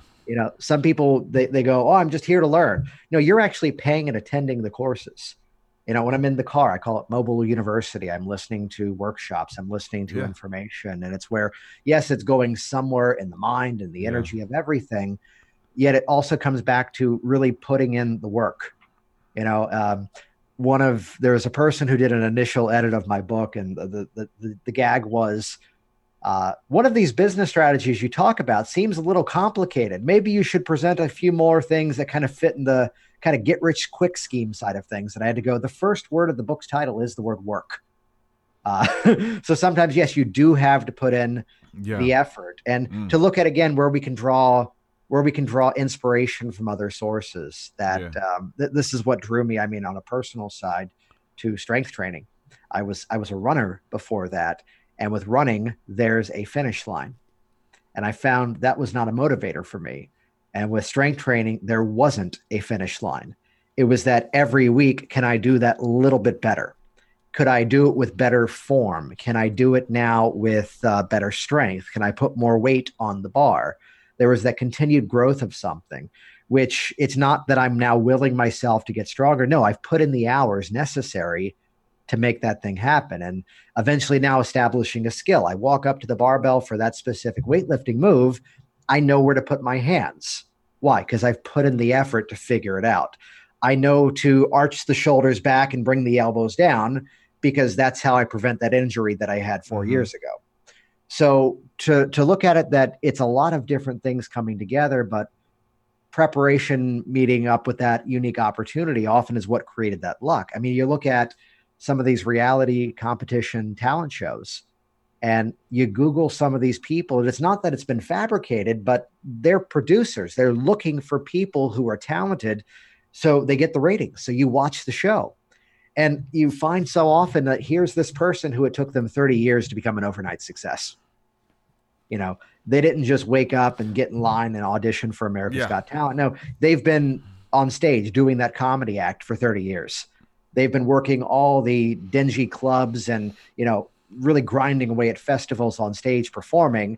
And now they got that opportunity to now do it to a much bigger audience.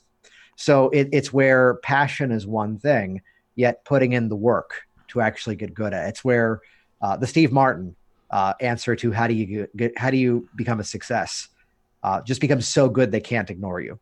Yeah. Which that takes the preparation. That takes the time to set it in motion. Mm-hmm. That's good. Sticking with it. Two questions in one, I guess. I'm gonna try to tie these questions together. What actually happens during a hypnosis session? Like, as far as planning ideas, healing, there's therapy. Attaboy, you can do it. Bringing you into the trance state so that you get it. I want you to touch on that. But then again, another question I have to kind of maybe tie them together. Have you seen the movie Get Out? And the sunken place and the trance, and because you watching the movie, then it just gets real. Whenever that, I'm sure it was awesome for you. But then it doesn't get real at the end. Yeah, right. It gets real crazy. But so, what happens in the trance state, or in the affirmations of hearing, what I'm saying, the repetition, retraining the mind, and what about even going into a relaxed state and stuff like that? What's happening in the mind? Yeah, and a couple of things there. Let's redefine trance in a much more direct way. Trance can be simply defined as that moment where internal focus carries more meaning than external reality. So here's the person internal story means more than the external story, the external surroundings. Simple example, here's my guy last week, fear of flying. And he knows, statistically speaking, he's safer up in the airplane than he is driving to the airport. He knows that. And yet the internal story, the internal trance is, I'm terrified we're all going to die. Even though in spite of that feeling, you could sit there and logic it out with him. Yeah, I know I'm fine. Yeah, I know. He brought this up himself. Turbulence is the feeling of the plane responding appropriately to the environment. Turbulence is a sign the plane is working. You're all right. Just keep your seatbelt on. So that's how we can look at that word trance in a much more accessible format to it. What I would say is that, to recognize that if we want to talk hypnosis, if we want to talk meditation, these are category words. And inside of those categories, there's all different styles of work. There's mindfulness meditation. There's transcendental meditation. Inside of hypnosis, there's different models of hypnotic work. The way that I tend to look at it is, what are those replicating patterns and how do we interrupt those? And how do we establish a better one? Also, what is that desired emotional state? So you used the R word. And hypnosis is not necessarily relaxation. Relaxation is not necessarily hypnosis. Here's my person here's a guy I had recently. Actually, here's a cool example of one day, just two people, same goal, different environments. One of them is a government contractor, and he needs to stand up in his government contractor position and just simply give the updates as to the engineering work that they've been doing. Here's how we're matching our budgets right now, and here's what we're projecting for the year ahead. And I had to ask, how dynamic does this presentation have to be? He goes, not at all. I'm just getting up there. I'm reading bullet points off of a document that they're also looking at as well. They're not even looking at me, and yet I'm still nervous up there. Same day, here's another person with public speaking issues. He is a political activist.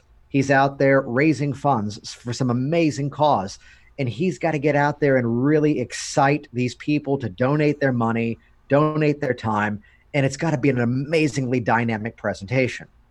So look at the emotional baseline of both of these experiences. And for one, it kind of makes sense, a more relaxation. You can be there in your mind, noticing just how calm you feel. And for the other one, imagination, emotion is the language of the mind. For the other one, I've got to be going to that excited place with him and just be there, just feel that energy pumping throughout you, just feel that excitement flowing throughout you. And we're running that new pattern instead. Though it's where, again, the metaphor I live by is, here's the handy person who's got the van of all the tools. And here's all the various tactics that we've got. And it's a matter of, how do I put them together in the right order to fit that person? Or if it's a product, looking at it in terms of, how do I put the pieces together into a system that now you can put it together yourself in a way that you can now do this work on your own. I mean, simple correlation there. Look at what P90X did with the exercise world. Do you want to get stronger? Watch the videos in this order. Do you want to lose weight? Watch the videos in that order. Do you want to build muscle? Watch the videos in this order. Make sure you read the nutrition book. So they're giving you that roadmap to do it yourself. So it's to say, it's not that cookie cutter approach. It's that instead, how do you make it your own?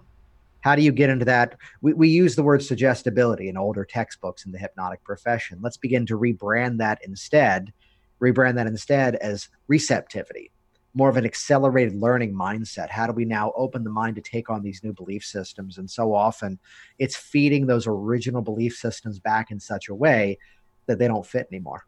Mm-hmm. That's good. Mentalism. Someone mentioned David Blaine. They said this guy would be a good, kind of David Blaine type character, right? There's a form of magic. We're talking about stage magic early on, right? These different tricks that you can do, get people to believe you. And there's some, you talked about mirroring people, in the room with them to, there's a suggestibility there. There's some science about touching people. There's, if you're in a nightclub or whatever, you break that barrier, touch them on the shoulder, touch them on the arm. You talked about changing your breathing pattern to match the person. All of this really interesting stuff. How does it work? Are you interested in that at all? The whole, mentalist or stage magic or magician, David Blaine type stuff? Funny that you bring that up, because that was part of the story of getting into hypnosis. I had a hobby of doing magic as a teenager. And part of the journey getting out of that hobby was that, okay, but if I could really do this magic trick, why am I carrying around a pack of cards? Yeah. The ultimate magic trick would be, you say you're hungry, I go boom, and there's a sandwich in my hands. That's magic. As opposed to, and now I've shuffled the pack of cards, and now we can't find your card, and now it's on top. Mm-hmm. That's I don't want to diminish that in any way. I've got many friends still in Yeah. those communities, but it was this quest to go, how do I make it more pure? Okay, well, if I'm doing magic with coins, there's a whole section of coin magic. Mm-hmm. If I could really make money appear at my fingertips and move magically from this hand over to that hand, why would I have to carry around Morgan silver dollars that date back to the 1890s? Again, if I could really do that, we'd be in line for a store. I'd realize, oh, I forgot my wallet. $50 bill, pay the tab. So that I then developed the interest in the mentalism side of things, the mind reading magic side of things. Mm-hmm. And not to reveal any trade secrets here, Yeah. but if I could really read your mind and tell you the name of someone you went to school with in the 3rd grade, why would I need to go through the formula process of having you write it down? I just walk up to you and say, hey, think of your friend in the 3rd grade. And I'd say the name. So it was looking for ways to remove the props, to remove the stuff that was supposed to make it happen. And that's about the time that I saw the hypnosis program. And here he was on stage with 20 people, and that was it. And just through the words, through the suggestions, through the building of the environment, he was doing a type of magic that I'm going, that's what I want to do. Yeah. Without putting something down, I would just give a small disclaimer and credit to an amazing magician, mentalist. Look this guy up. His name is Alon New, whose line was, there's a field of our work called NLP, Neuro-Linguistic Programming. It's more conversational hypnosis. His line was, don't NLP on my leg and tell me it's raining. That sometimes, and just to be aware, sometimes people are using hypnosis or suggestion as the framework as to how they might be doing the trick. Yet meanwhile, behind the scenes, there was some sleight of hand that actually made it happen. So there are some things out there that are being presented as if they were hypnosis and suggestion. Just be aware that there's a category of that out there that really it's another thing that was making it work. Mm-hmm. Without revealing too many trade secrets. But I mentioned that especially to folks like you who have some passing interest in hypnosis. Yeah. To go, yeah, but how would you do that? I'm going. Yeah, I'm still asking. Like, how? Maybe it wasn't camera tricks, but let's call it creative editing. You're right. Yeah, there's or plants. Not so much. A lot of the people who do things on TV are actually rather good about keeping the. I've never seen Darren Brown live and in person. He's got some amazing specials now on Netflix too. It's awesome that he's now becoming more of a name. Okay, yeah. But he's not, other than his more psychological experiment stuff, where he is using actors, but actors around one person who doesn't know the other people are actors. That's a whole other. More psychological influence category. We were talking about like David Blaine pulling somebody's tooth out their mouth and then blowing it back in. Then you see the same lady. To which I have to respectfully go, why would you do that? Because that's a skill. Why would you open your mouth and allow him to do it too? Like that's something else, right? So there's a bunch of that going on. Well, Jason, man, there is a reason that you won Hypnotist of the Year 2017, and everything that you're bringing to the table. I thoroughly enjoyed this conversation. Everyone in the chat has been eating it up. Comment here from Allie Graham Rideout says, I think this guy's the most favorite interview you've done, TruthSeekah. Thank you for finding him and sharing with us. And I've interviewed some extraordinary people, so I really enjoyed this, man. I approach it from the spiritual woo-woo side, and so, but I like the fact that there is like the whole scientific breakdown of how you can approach it from that, and that this is how it works. This is how your suggestibility, this is how repetition reduces resistance, because it's how the mind works, and you're able to retrain someone. If you want to tie the faith into it, whether it's Christianity, Islam, Hinduism, or whatever, like it's a reason that this stuff works and people believe this stuff. So, man, thank you for coming on. If you want to go ahead and plug some of your links, your website, where people can get in contact with you, man, that would be awesome. Yeah, absolutely. And it's where, again, make it all your own is the intention. Even as I teach, one of my catchphrases is that it's not my intention to turn you into a clone of me. Yeah. It's my responsibility instead to give you sometimes the insane level of thinking I've put into what I do. That way you can replicate it and make it your own. So coming up on January 27th, my book, Work Smart Business, is coming out, which if you're listening to this before the 27th, head over right now to worksmartbusiness.com, because you're going to get access to a couple of chapters of the book for free as a preview. And also the 27th, 8th, and 9th, the book is going out on a free promo. Complete the form over on Work Smart Business. And that's going to give you all the details of exactly how to get that book during the launch period when that's going to be free, worksmartbusiness.com. You can find me directly by going to jasonlinett.com. And let me spell my last name because people try to add extra letters to it. It's only 6 letters, as I found the easiest way to remember it. Linett. So jasonlinett.com. I'm on every social media platform as Jason Linett. Or if you're looking for more of the hypnosis information, check out WorkSmartHypnosis.com. That's a podcast that actually goes out every Thursday, available on every platform. Interviews, teaching methods, business strategy as well. And I do events all over. And head over to the Work Smart Hypnosis website. There's all sorts of free downloads available there too. But the main thing I'm here sharing these days is Work Smart Business. That's the book, which again, get a free chapter of that. One is on something we talked about, power of premise. How do you take that current situation, flip that belief structure, and now turn that into your catalyst for success? And then one of the other chapters I'll send out too is all about a very direct method of ethical influence. How do we take information that's there and feed it back in a way that now we can positively create that catalyst for change? Again, if you're listening before the 27th of January, still head over to Work Smart Business. That'll get you the free access. Or after that, still go to the same website. We're going to keep that free preview option open. And then after that, they'll give you the details to grab the book on Amazon. And of course, if you're listening after the free period, anybody in business simply using one of the strategies and getting a result is going to pay back your investment of the book and much more. But this has been awesome. Thanks for having me on here. I enjoyed it, man. We went about 30 minutes over scheduled, and we're both having a good time. I want to keep going, but I got other stuff coming up, man. We'll have to do it again, brother. I mean, there's just so much we can approach this with. I love it, man. Yeah, it was such a good interview, and I enjoyed this conversation, Jason. I have to have you back, man. Have a good one, and thank you. All right, you too. Thanks, everybody, for listening and watching. All right, everybody head on over to the website, check out his stuff, and, yep, we'll do it again, brother. Shalom. Peace. Jason Linett, ladies and gentlemen. I enjoyed it. The science of spirituality. I can give you the spiritual terms, right? A lot of people can. But when you can break it down to like the scientific method, that kind of science and spirituality go hand in hand. Speaking positive affirmations, speaking over yourself makes you feel a certain type of way. Why does it do it? Well, there's scientific reasons, the way that you're shaping the brain, affirmations, being hypnotized without even knowing it. You know, colors, signs, symbols, shapes, all of this kind of stuff, making you feel an idea or being welcomed or whatever, just because of using little colors and all of this kind of stuff. We're talking about branding. Man, and it's so much moving forward with branding and colors that are being used with that. It gets so deep to know why you have a tagline. Why do you remember it? Why am I remembering these songs which I don't even like? But for some reason I've heard these songs twice and I know every word.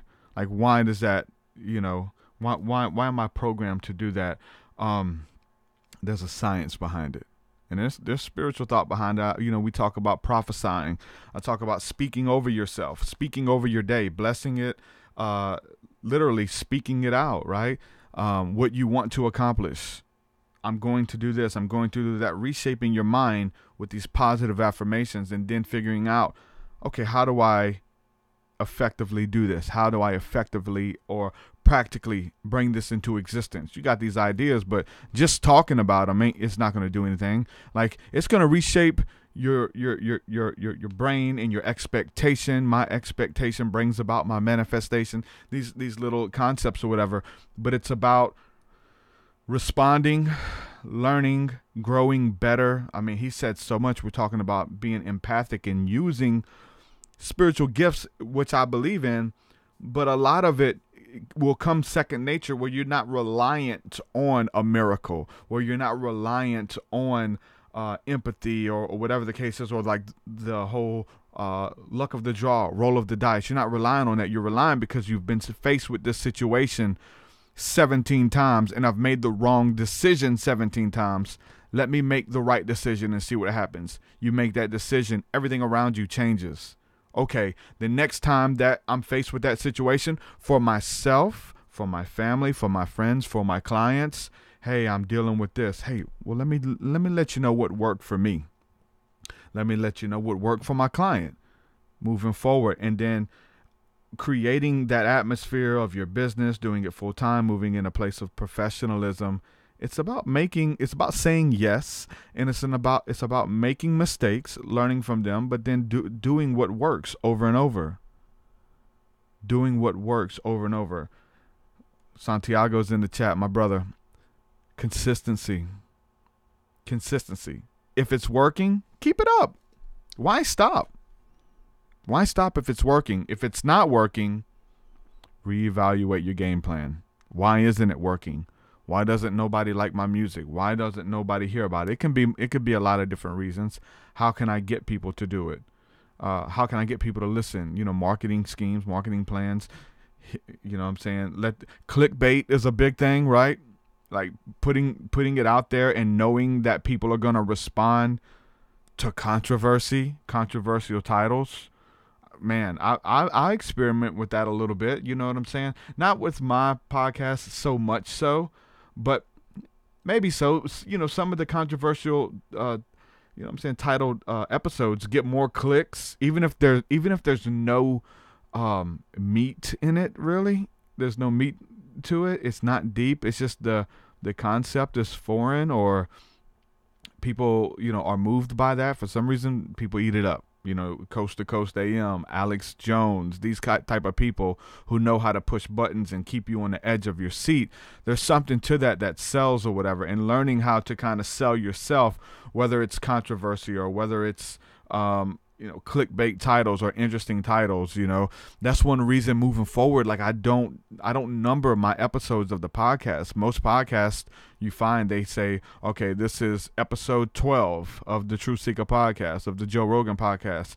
Okay, what about episode 1512? If you're on episode 1500, me personally, it's just how my mind works. I don't want to go listen to an episode you did 7 years ago. You know what I'm saying? And because you're going to be talking about current events that probably aren't relevant anymore.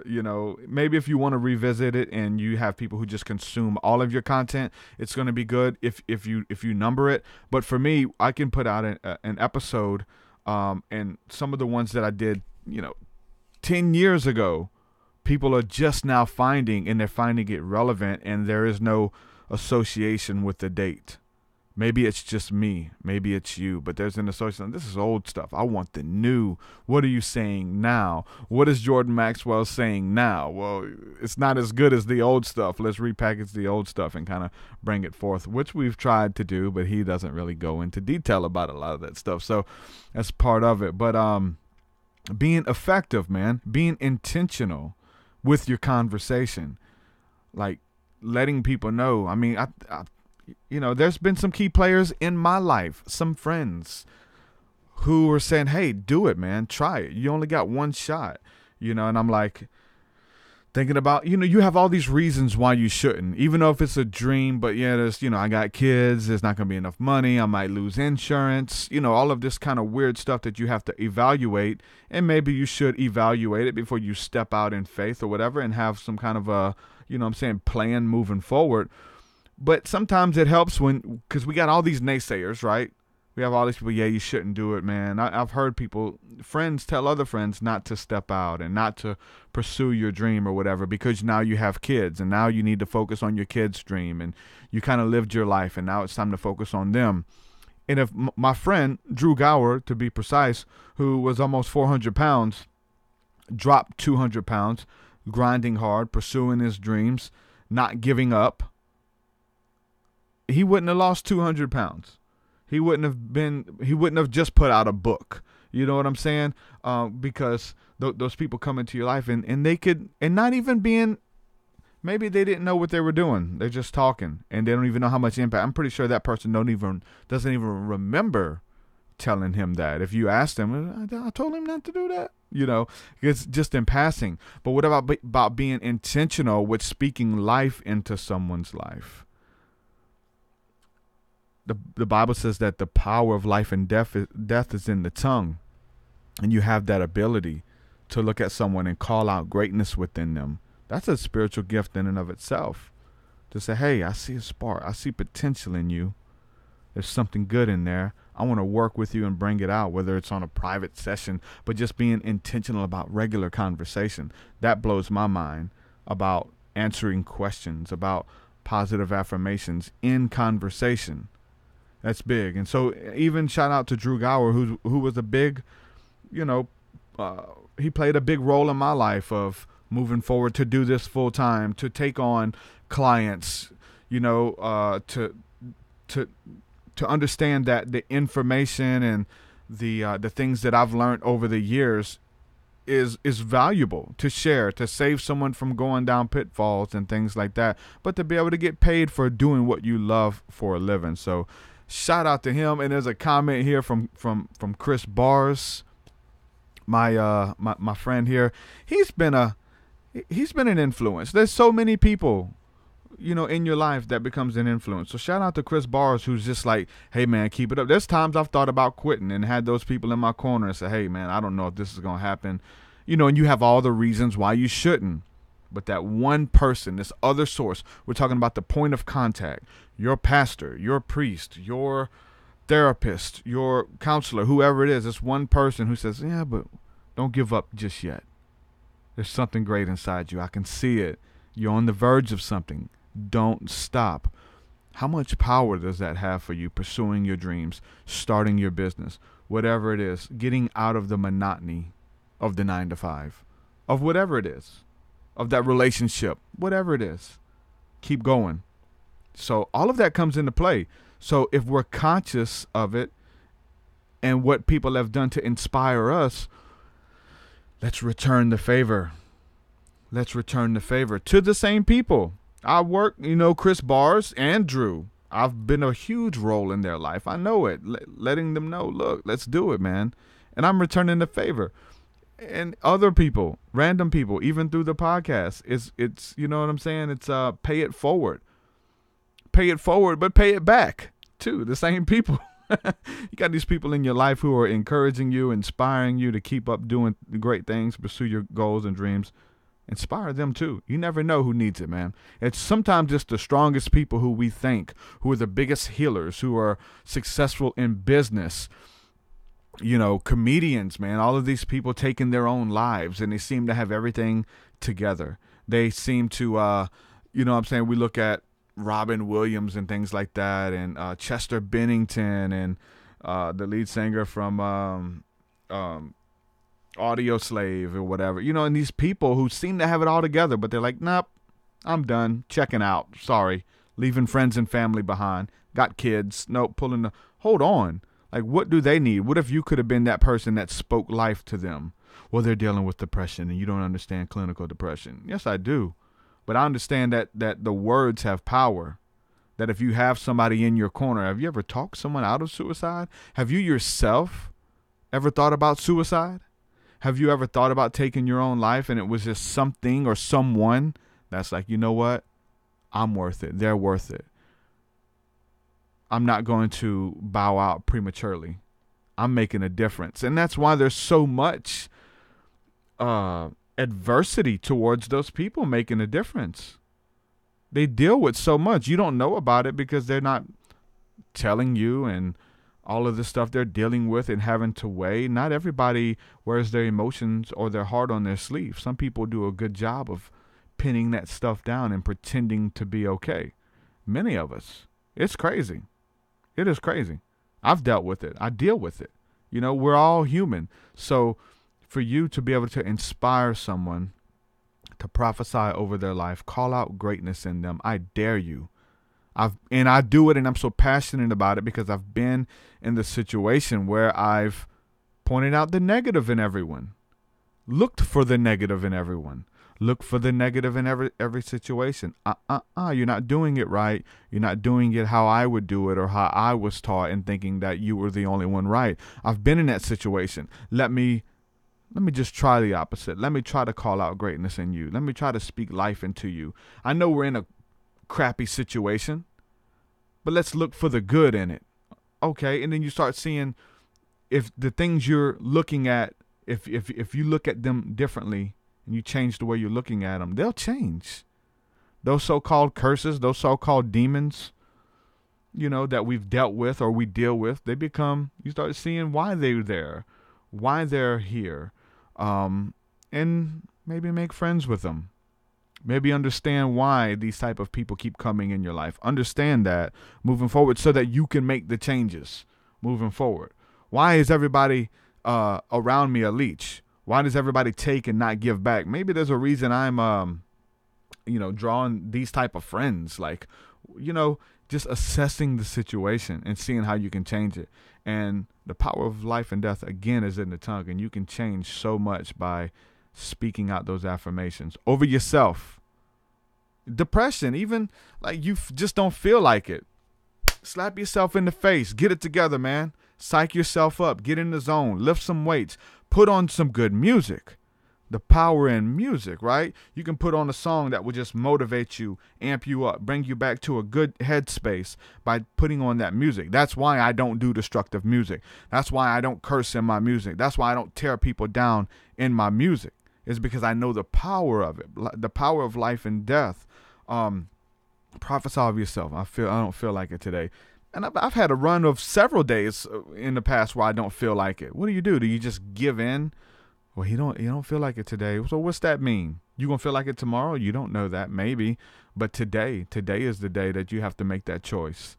So prophesy of yourself. Speak to yourself. Command your body to line up with the word of God. Command your body to, start feeling better. Call in those clients. Call in that podcast, that video, those partners, those supporters, all of that stuff, man. Speak to the things that are not as though they were. With that, I'm going to say peace and shalom. I really enjoyed this episode. This was an amazing guest today. Like I said, there's a reason that he won the 2017 Hypnotist of the Year. The guy knows his stuff. And I don't think there's anything that exists that isn't spiritual or like multi-layered, but I love looking at the physical side of it because my mind goes straight back to spiritual, goes straight back to scripture, all of that kind of stuff. But it was a really good episode. So, make sure you guys share this out with somebody who can use it. And I hope that you're encouraged. I hope that you pursue your dreams in 2019, 2020, wherever you are listening to this. Moving forward, it's going to be good. Greater things are still to come. God is not done with you yet. Understand that. Know it. Know who you are in Christ and the power that you have and the calling that you have, that you were created to do good things. That's why I like the Bible. That's why I like Jesus and the light and love, because I'm encouraged by it. It encourages me to be a good person. It encourages me to know that somebody cares for me. I may be stuck around all these people in a certain situation who don't give a damn about me, but I know that there's 1 or 2 people, 3 people in the spirit of God and Christ and the Holy Spirit who love me and who have sent me here to do great things, and I'm going to do it so that I can move forward with that confidence to know that, hey, I'm connected and I'm protected by the hand of the divine, and know that we're here to do great things in the earth. And I won't stop until I'm done. You can't shut me up. There's nothing you can do to stop me. So embracing that, not just me, but you too, moving forward, embrace that. Again, thank you guys for supporting my work via Patreon. If you would like to join with us and the whole community aspect, help me build what we're building here, patreon.com/TruthSeekah. That link is in the description. You get access to a whole bunch of stuff, all my music, the Thursday night School of the Mystics. I'm going to be putting out a lot more material here. I just have to articulate it and get it out of me. It's in there. It's coming out. Just got to find the time to do that. So there's new meditations available. If you haven't heard that, I highly suggest that you listen to some of the meditations that are available on my website. The new music, got a new album that just came out. And I love just the impact of that music was created with intention to help you, to encourage you, to equip you, and to just everything is involved around encounter with God, with the divine, with your higher self, with angels, with the beautiful benevolent beings who are here to assist you. And guess what? It's working. It was created with intention. It was birthed out of intention, and it was a birth out of experience, and it's going forth doing the same thing. I encourage you to check that out. I guarantee you it will bless you and it will change your life. With that being said, I'm going to say peace and shalom. If anybody would like to purchase a private consultation from me, a private session, that is available on my website now. I'm taking on clients to train you to do what I'm doing, to move forward in business, step out, and whatever it is that God has put you here to do, find out what it is and take off and run with it. With that, I'm going to say peace and shalom, and we'll see you guys again very soon. Peace, peace.